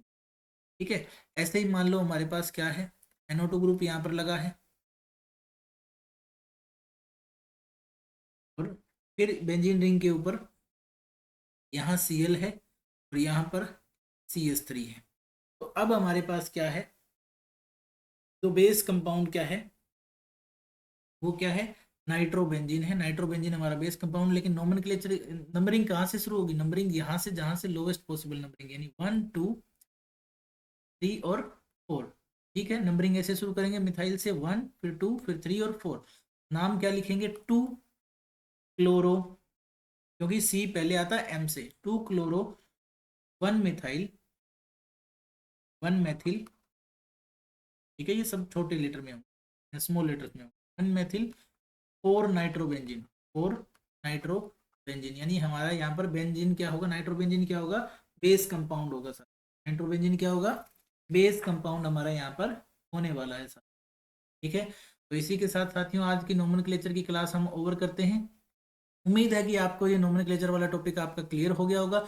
इसके लिए जितना हो सके आप एनसीईआरटी +1 क्लास की बुक और +2 क्लास की बुक, यानी +1 और +2 11th 12th की पूरी बुक, मतलब बुक में जितने भी नोमेनक्लेचर है, जैसे 12th क्लास में 11th में तो पर्टिकुलर नोमेनक्लेचर का टॉपिक ही है, उसके सारे example, Intex question, sold example और एक्चुअल टेक्चुअल एक्सरसाइज के क्वेश्चन कर लीजिएगा। 99% आपको एचटेट में क्वेश्चन उन्हीं में से मिल जाएगा। 99% आपको इस बार एचटेट में क्वेश्चन उन्हीं में से मिल जाएगा, क्योंकि हर बार ऐसा ही होता है कि लगभग एनसीईआरटी बेस्ड क्वेश्चन ही उठाए जाते हैं। ठीक है, उससे ज़्यादा अगर डीप जाने की कोशिश करें तो आप 12th क्लास की ऑर्गेनिक की बुक उठा लीजिए। उसमें 4 चैप्टर जो हैं पहले ऑर्गेनिक वाले, उनके अंदर नोमेनक्लेचर दिया हुआ है, तो वो चारों चैप्टर आप आराम से, नोमेनक्लेचर वाला पार्ट उनमें से पहला शुरुआत का आपको कर लेना है। ठीक है, तो इससे क्या होगा कि आपके नोमेनक्लेचर की पूरी प्रैक्टिस हो जाएगी। आप प्रैक्टिस कर लीजिए, उसके बाद हम PYQ सीरीज में इसके क्वेश्चन भी डिस्कस कर लेंगे साथियों। ठीक है, तब तक के लिए इजाजत चाहूंगा। खुश रहिए, मेहनत करते रहिए और अपने सपनों को पूरा कीजिए साथियों। Thank you.